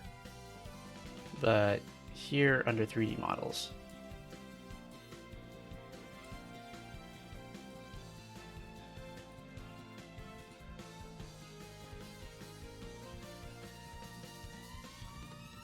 Well, let's go ahead and rename it to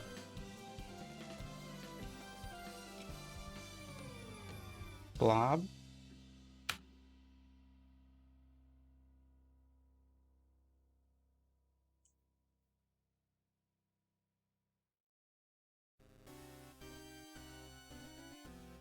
Okay, that didn't work. Let's try that again.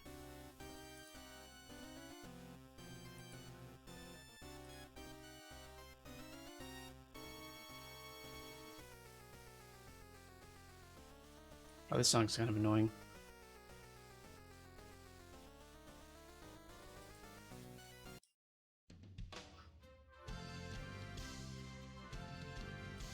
Okay, so Biorex, there's no model here. I can't see anything. There's not a mesh or anything like that.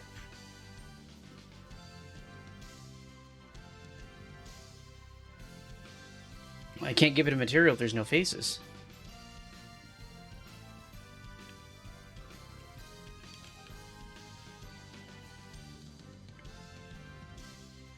There's nothing. I'll try another one. Let me try 20 and 40.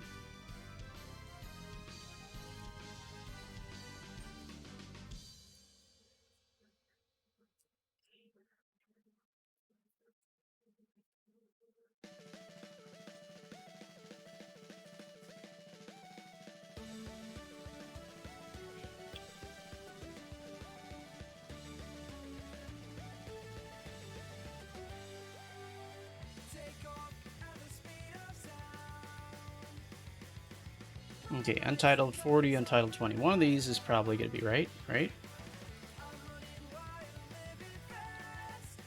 Yeah, we're not doing this one. There we go. Okay. Wow, that's somehow worse.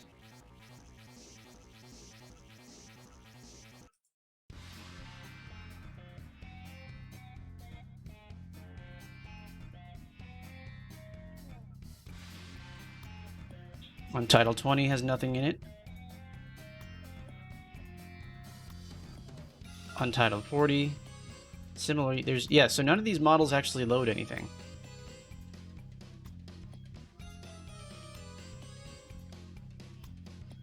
Okay.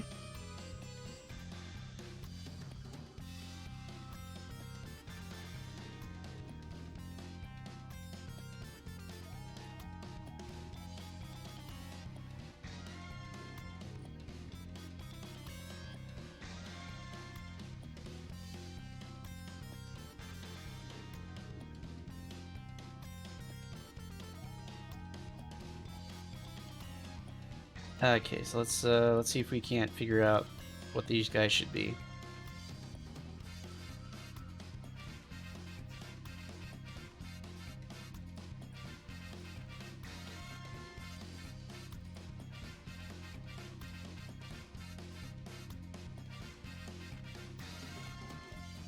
So corridor 1.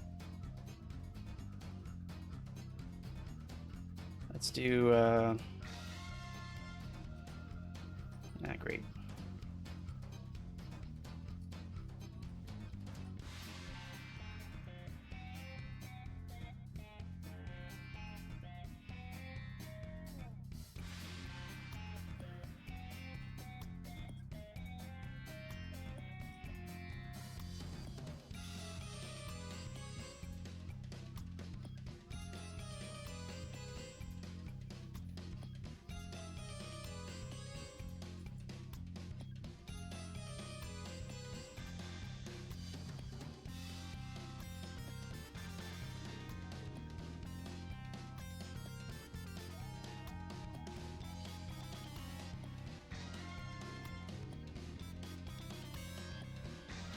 Okay, so you assigned.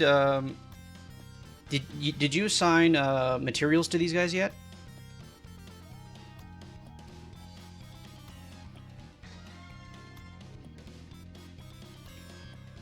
Okay. So, but what are the material names? Because if they're too long or something like that, or they're in the wrong case, I'm not going to be able to use them.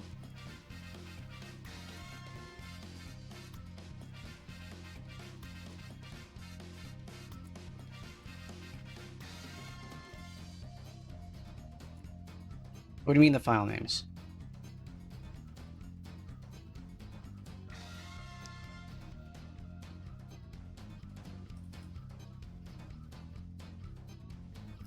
The file names, no, those are way too long. I'd never be able to load them. Okay, I have to fix that. Okay, Blender. That's broken. Delete. Delete.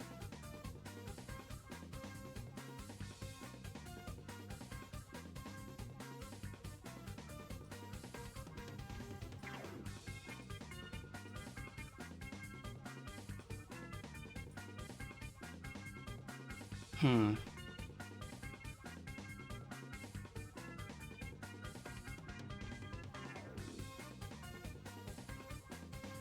Crap, where am I going now? Oh, there it is. 3D corridor.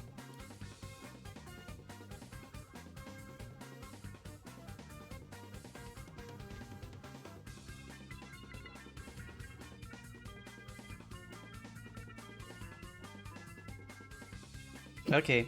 See you in a minute.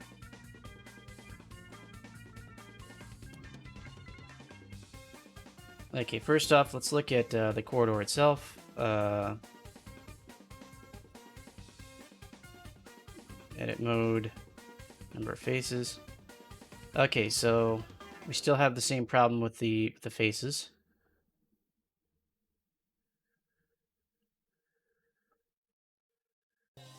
Actually, now that we're here, we could probably fix that.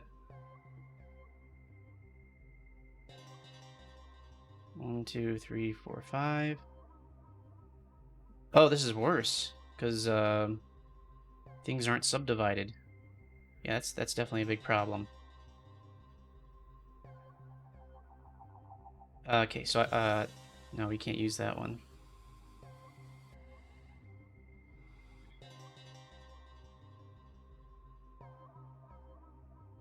Let's try the walls.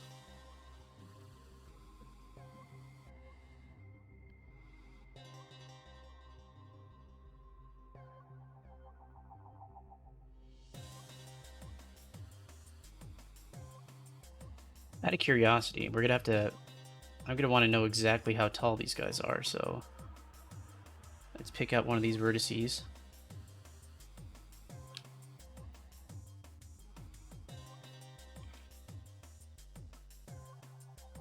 5.5. Okay, let's go ahead and reflect that in the code before I forget.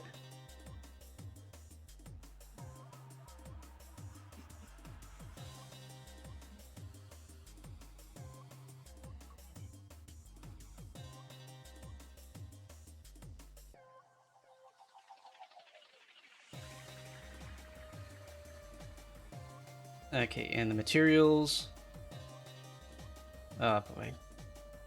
Yeah, I can't get anywhere close to a file name that big. Let me just do a hull texture.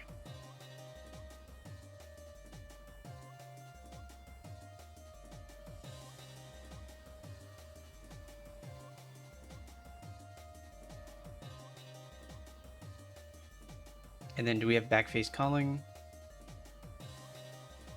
Okay, well that's good. Generally, you'd probably want file names shorter than 8 characters or shorter.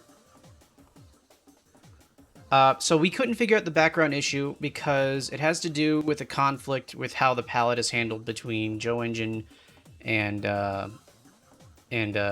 Z-Dream Tools. So we had to give up on that.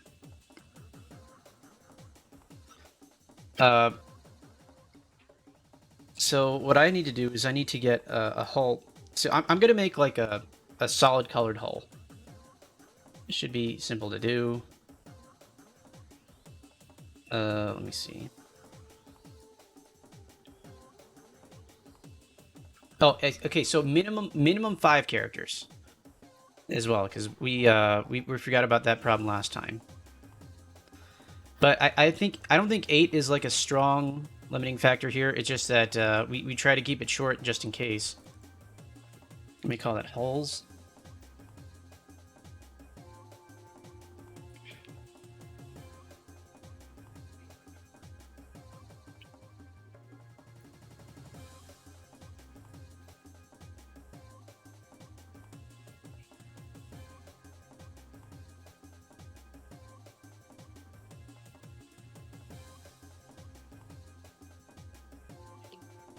Yeah, that's the problem though, is uh I don't have the ability to create my own mesh loader at this moment. I'm depending on XL2's stuff. So what I need to do is I just need to find a way to make it work. If I have solid backgrounds for now, that's just gonna have to happen. Okay, let me see.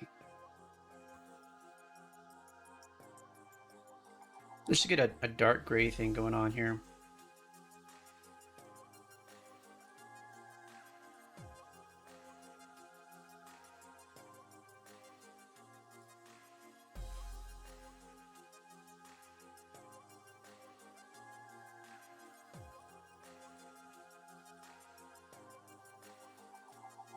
And maybe we'll do a light gray circles, like rivets.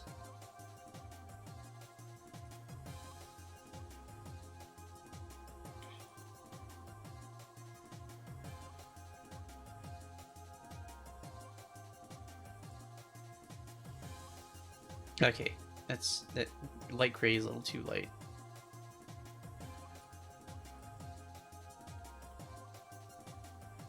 Seriously? Threshold of 0. This is pixel level.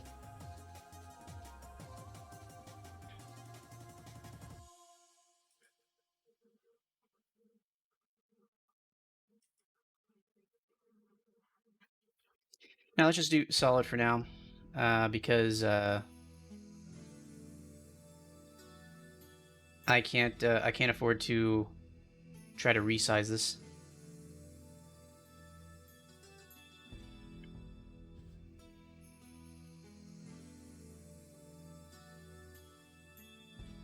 Joe Engine Tools does not offer any usable 3D. Not in a realistic sense.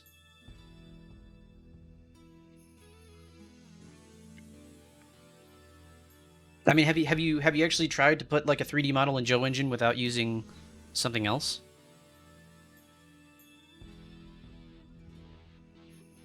Oh, how do you do that?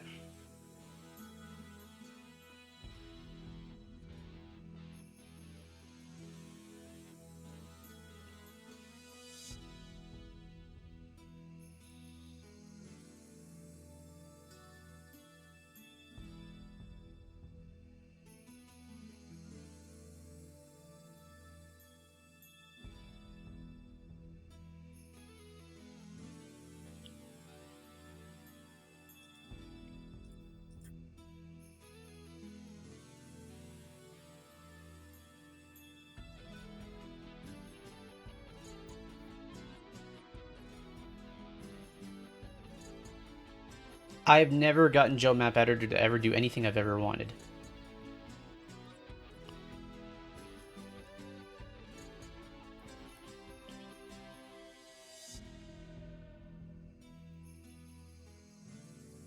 Yeah, well, that doesn't help me too much because I still need Z-Trim tools for animation then.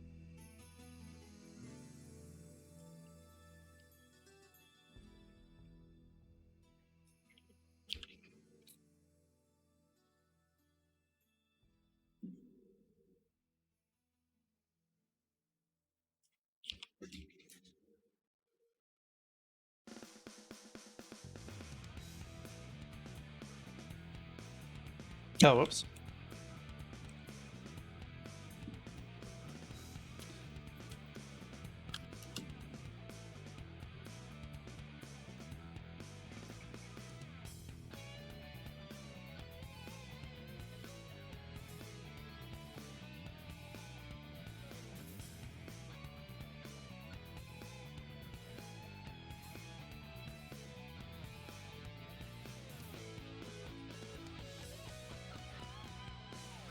1W underscore W.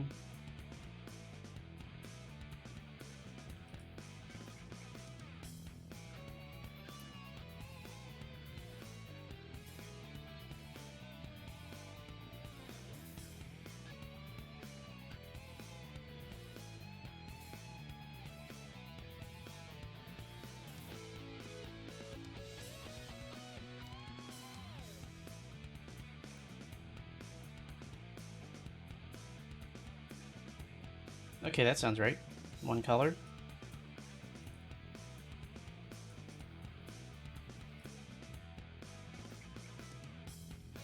So, in here we can go over to, there we go, core W underscore W. Okay, what else can we do? So we need to find a way to render it. So the room, when we load the rooms,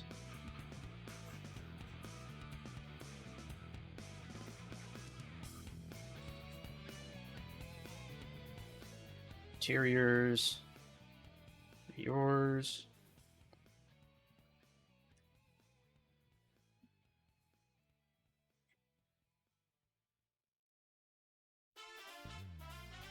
Exteriors.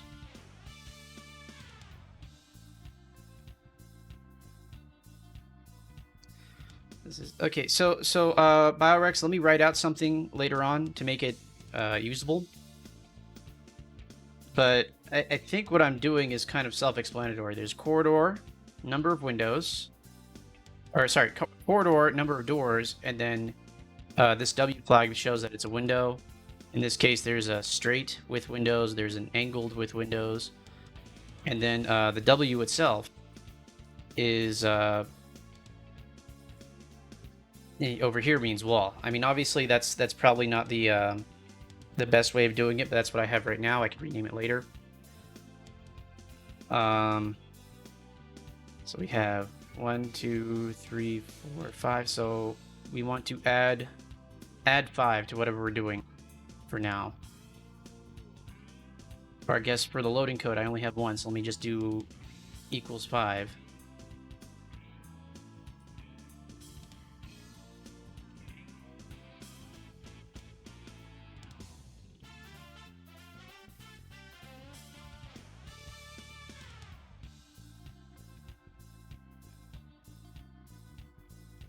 Where's the actual drawing code?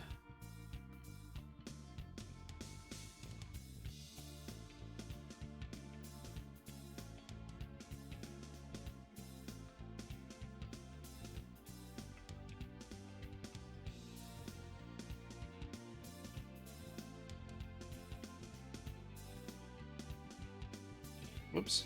Okay.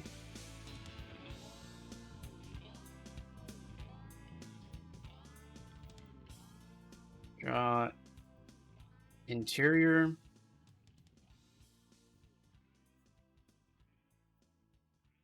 Draw hull. Right now we'll just draw the hull for everything, and then we can intelligently do something different later. Instead of entity ID, we're going to be doing the number 5.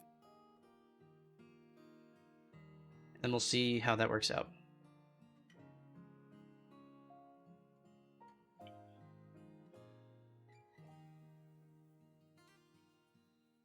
Okay, so we'll standardize it later, and then we'll update it. I think if I get this working, we'll just try to do the exports for all the other holes, and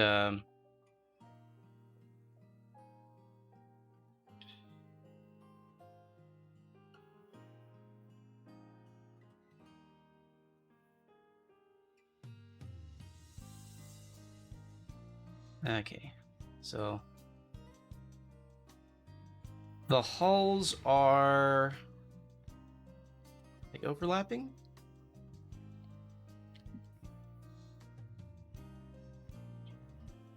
Okay, so one issue that I'm seeing right now is that there is no mechanism for these hulls to overlap, like at corners or something. So if we have a corner coming here, then to the left of that should be I don't know, some other corner or something like that. I don't...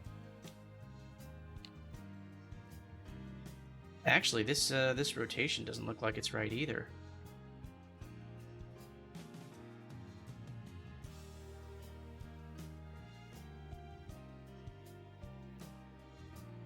Oh yeah, these look backwards. Did I get these things facing south? They should be facing south.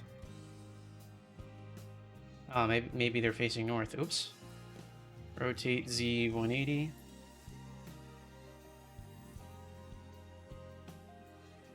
Let's try that again.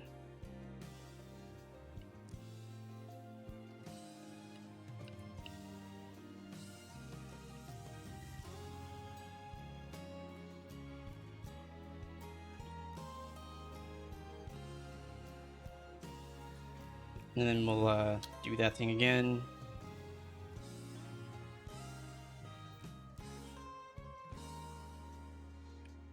Core 1 window wall. Okay, let me just double check, make sure the thing that I exported actually exported to where I wanted it to. Okay, yeah. Alright. Which means this is correct. Which means if I drop this in here, overwrite, then compile and run should do the trick.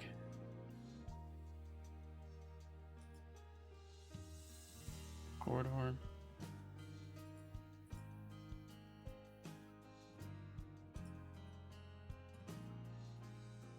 Yeah, I got a lot of stuff open, so I'm trying to filter out what's going on. Yeah.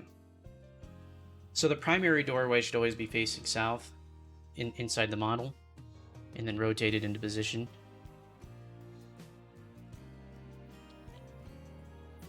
There we go. The window is a little bit on the big side.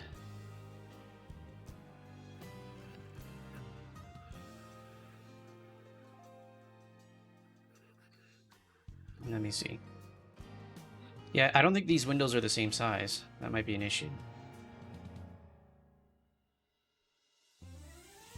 And then there's this corner problem I was trying to talk about earlier.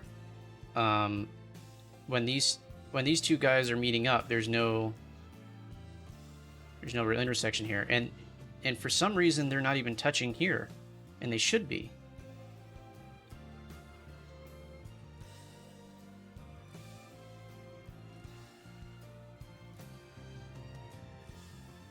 So like here, there should be, does this thing not go all the way out to 10?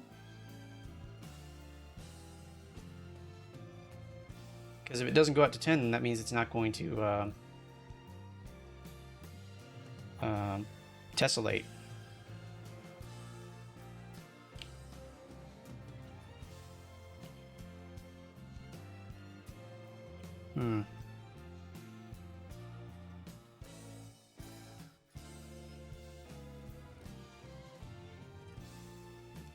These guys are only going out to 4.5.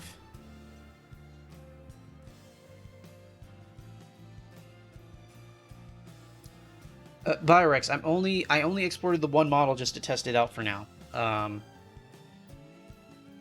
No, they should be going out fully to 5, right? Because that's the edge of the... I think maybe not this edge, right? Maybe this edge can get away with being a little bit on the short side. But what about this edge? This one should have gone all the way out to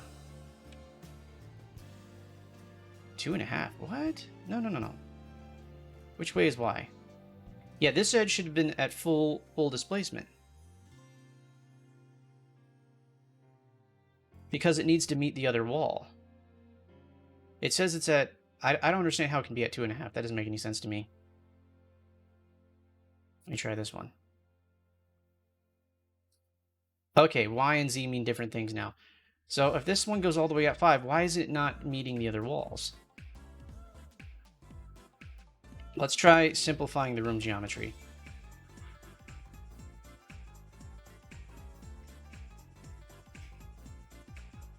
Okay, this is all reusable. Same with this.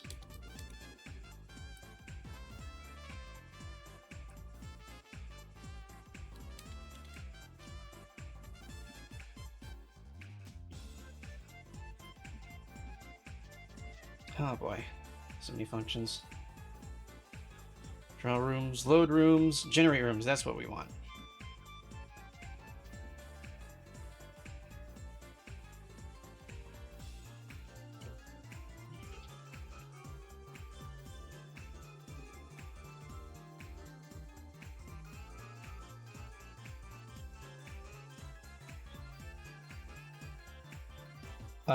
Okay, just give me a minute. I want to test this thing out first.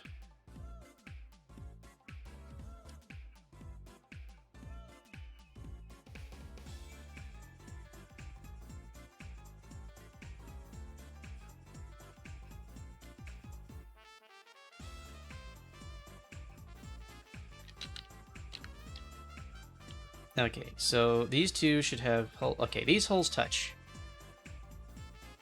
So that's good.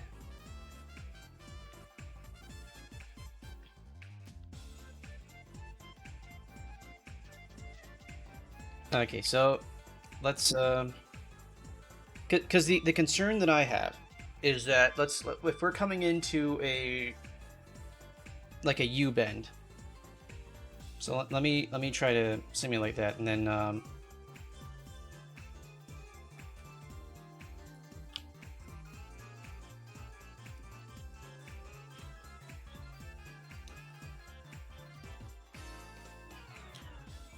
0, 0, 0, 1, 1, 1, 2, 1, 2, 0. And let me go ahead and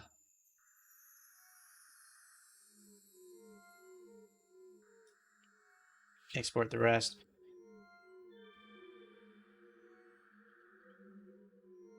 So I understand the purpose of the cage, but let me try to import the rest of these guys first.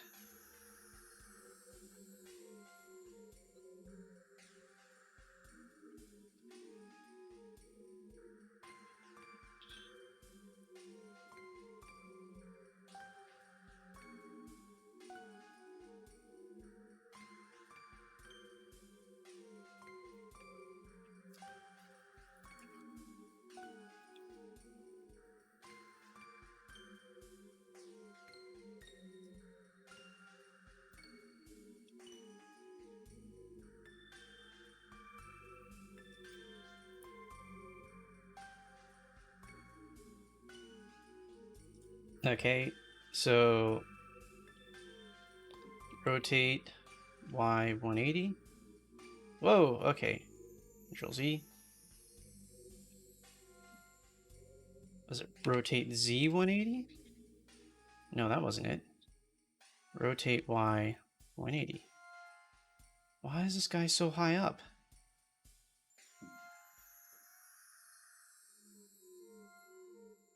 Wait, why is my origin all the way over there? Huh. Rotate Y 180. Thank you. Okay. Yeah, alright. South is empty. Okay, that's fine. Let me go ahead and change material. Hulls.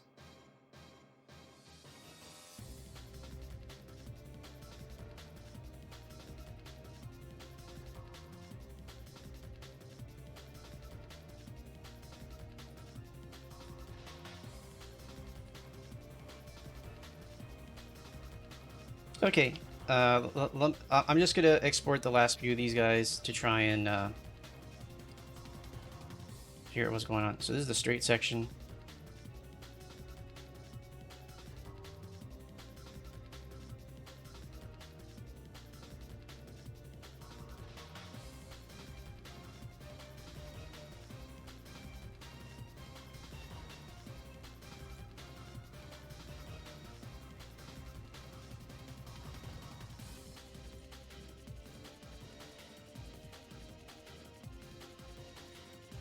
Oh, I hope I didn't do that wrong.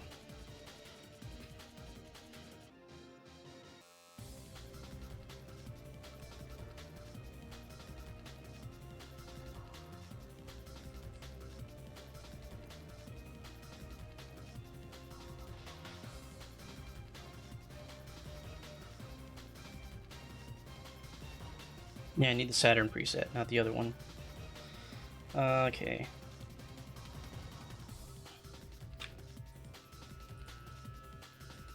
Import the next one.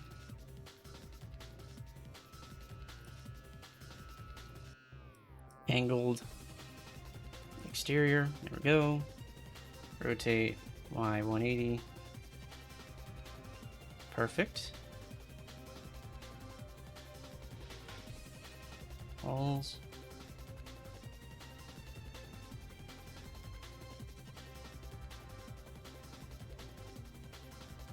This one's angled.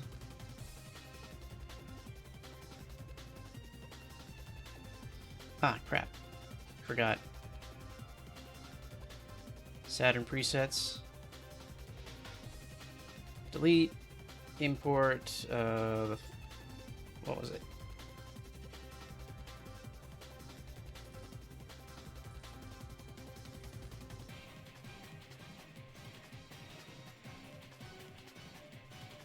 Thing is, the 3, I believe, has... okay, let me rotate by Z by 90. Yeah, because the wall should be... for the 3 should be facing north.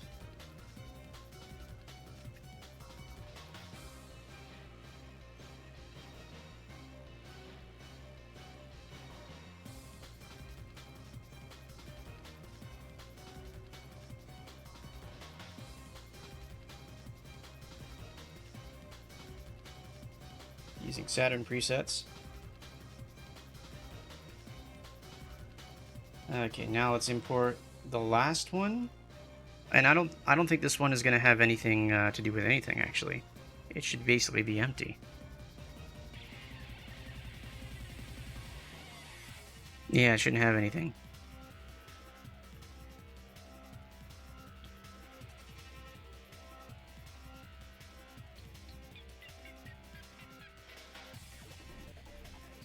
So let me just export an empty one.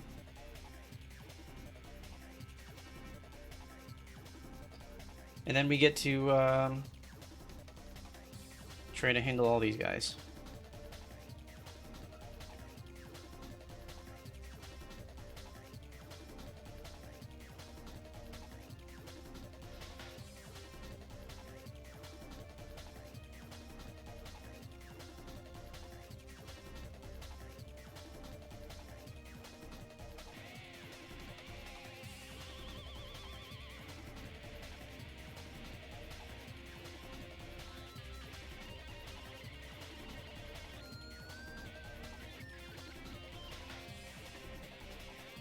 Core 2, straight wall.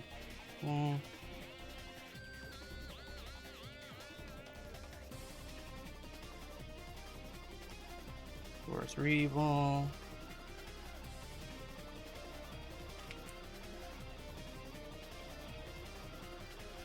Core 4 wall.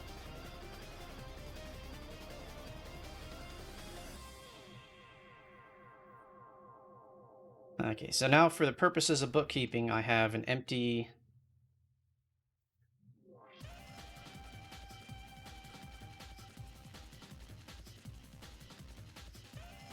object.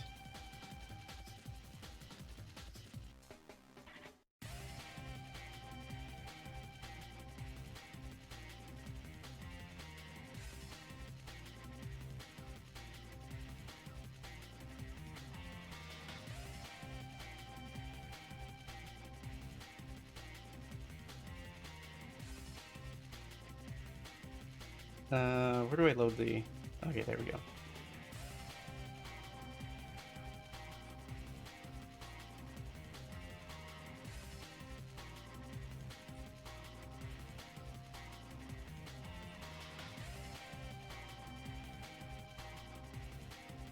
And for the draw command, it should be entities plus 5. Where is it? Not here. That's load.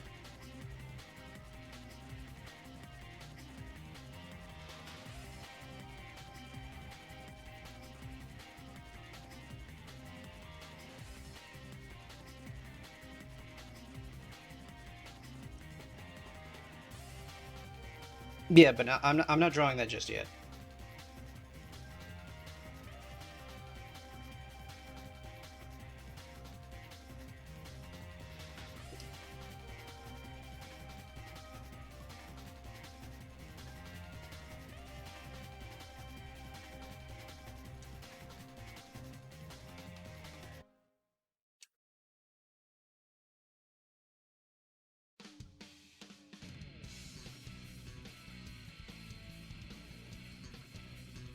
Okay.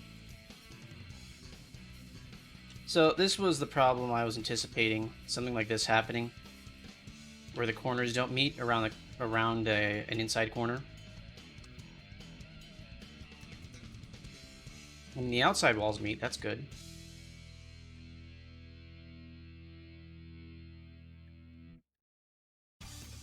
But it's the inside corner walls that have me concerned.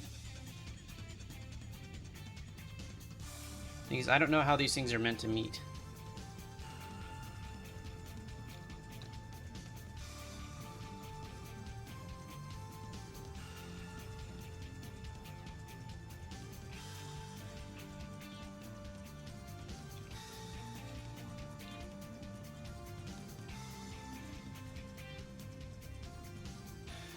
Okay, let me try to get more of the rooms in to test more. Well, they don't appear to be doing that, but their displacement should be exactly 10. So let me see if I can find that. Yeah. So along X and Z, their displacement exactly 10. Along Y, their displacement is 5.5.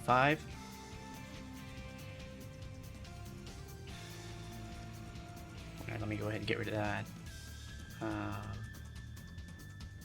Oops. Well, that's the height that you gave me, right? That's the height of the room in the Y direction. You see 201. Is 201 in here?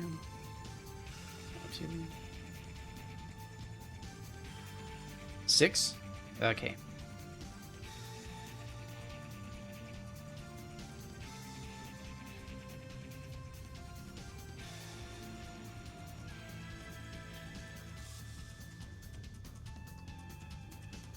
There we go.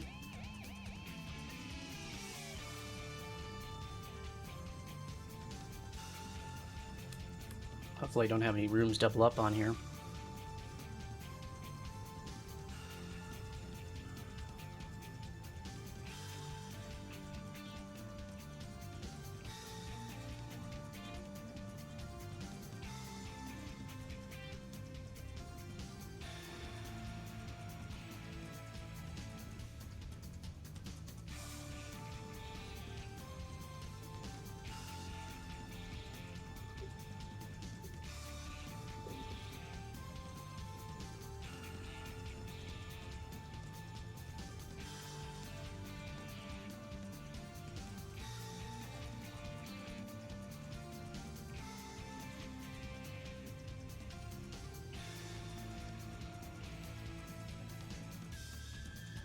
Okay, let's see. Oh, okay.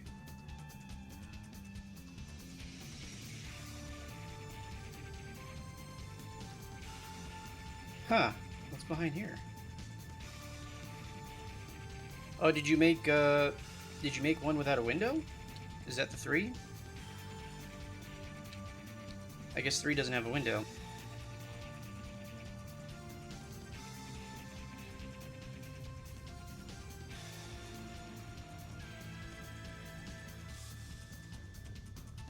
Yeah, consistently these corners are not meeting, and that's with multiple types of meshes here.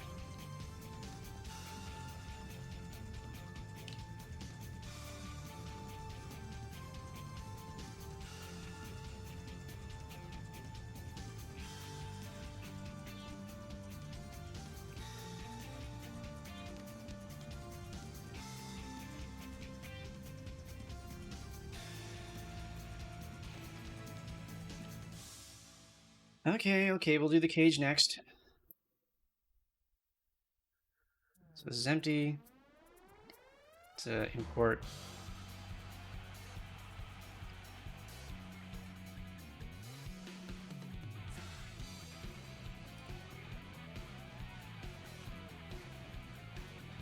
Are there any actual... It's just a box. I mean, I'm not too concerned about the missing window for right now, because right now I want to think about why those corners aren't meeting. Yeah.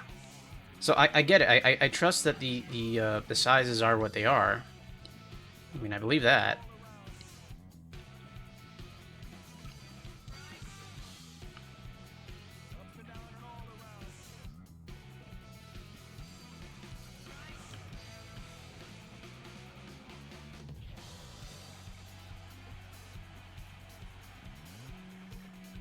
Yeah, they're all where they're supposed to be. They're at some 5 and then either 0 or 6.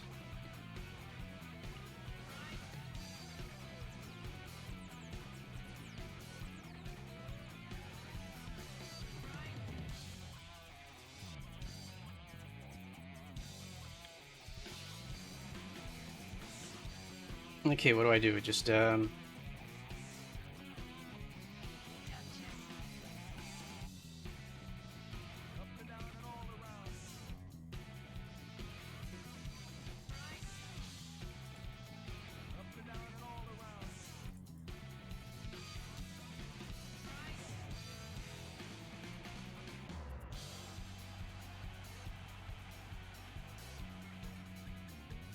I mean, it should be a quick check. Just grab this, edit mode, look at this corner. Long thing is, the Y direction isn't correct because it says Y is 0 and it shouldn't be. It thinks Y is Z.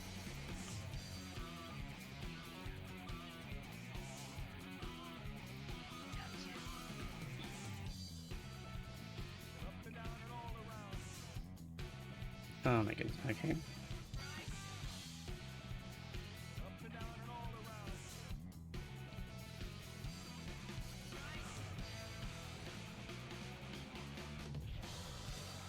All right. So you see this gap here? That's where that gap's coming from.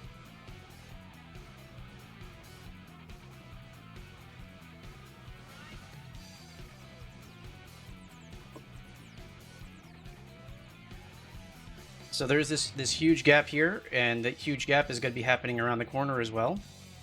So it's the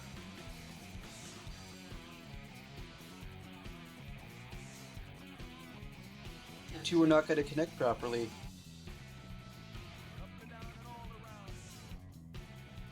Not unless we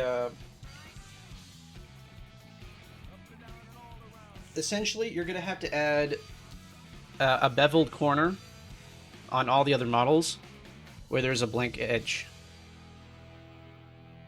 Like on the 4x4, the 3x3, the inside corner of the tube, or the 4-door should have beveled corners on all 4 corners. The 3-door should have one on the 2 opposite corners of the wall. And the angle 2 should have one along that that inside corner. So that's the issue. Is that that gap there, right here, this gap,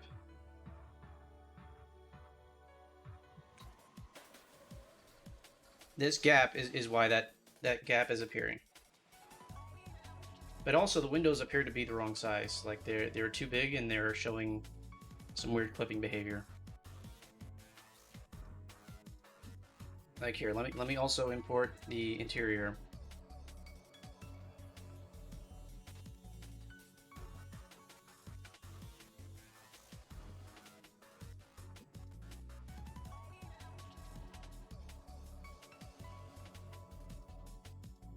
Yeah, you can see that the inside window and the outside window don't seem to quite agree.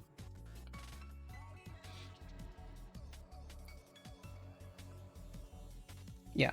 So, like I said, the problem with that corner is that this gap here, because the hull is offset from the edge of the cage, around corners, you're not going to have that. So the solution is not to move the walls, but to add in an inside corner every time there's a corner between 2 doorways.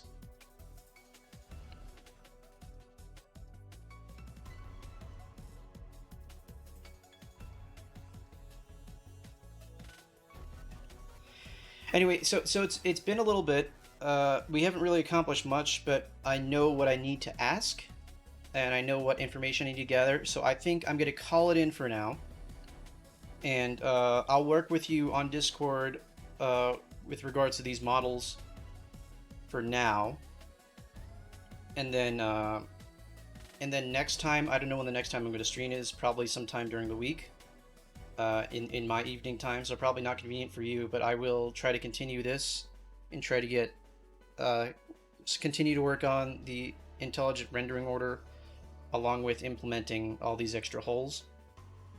And then we'll start looking at what needs to happen in order to get an actual object on screen, like I had before. So for now, I'm just going to go ahead and sign off. So good night, everyone. See you next time.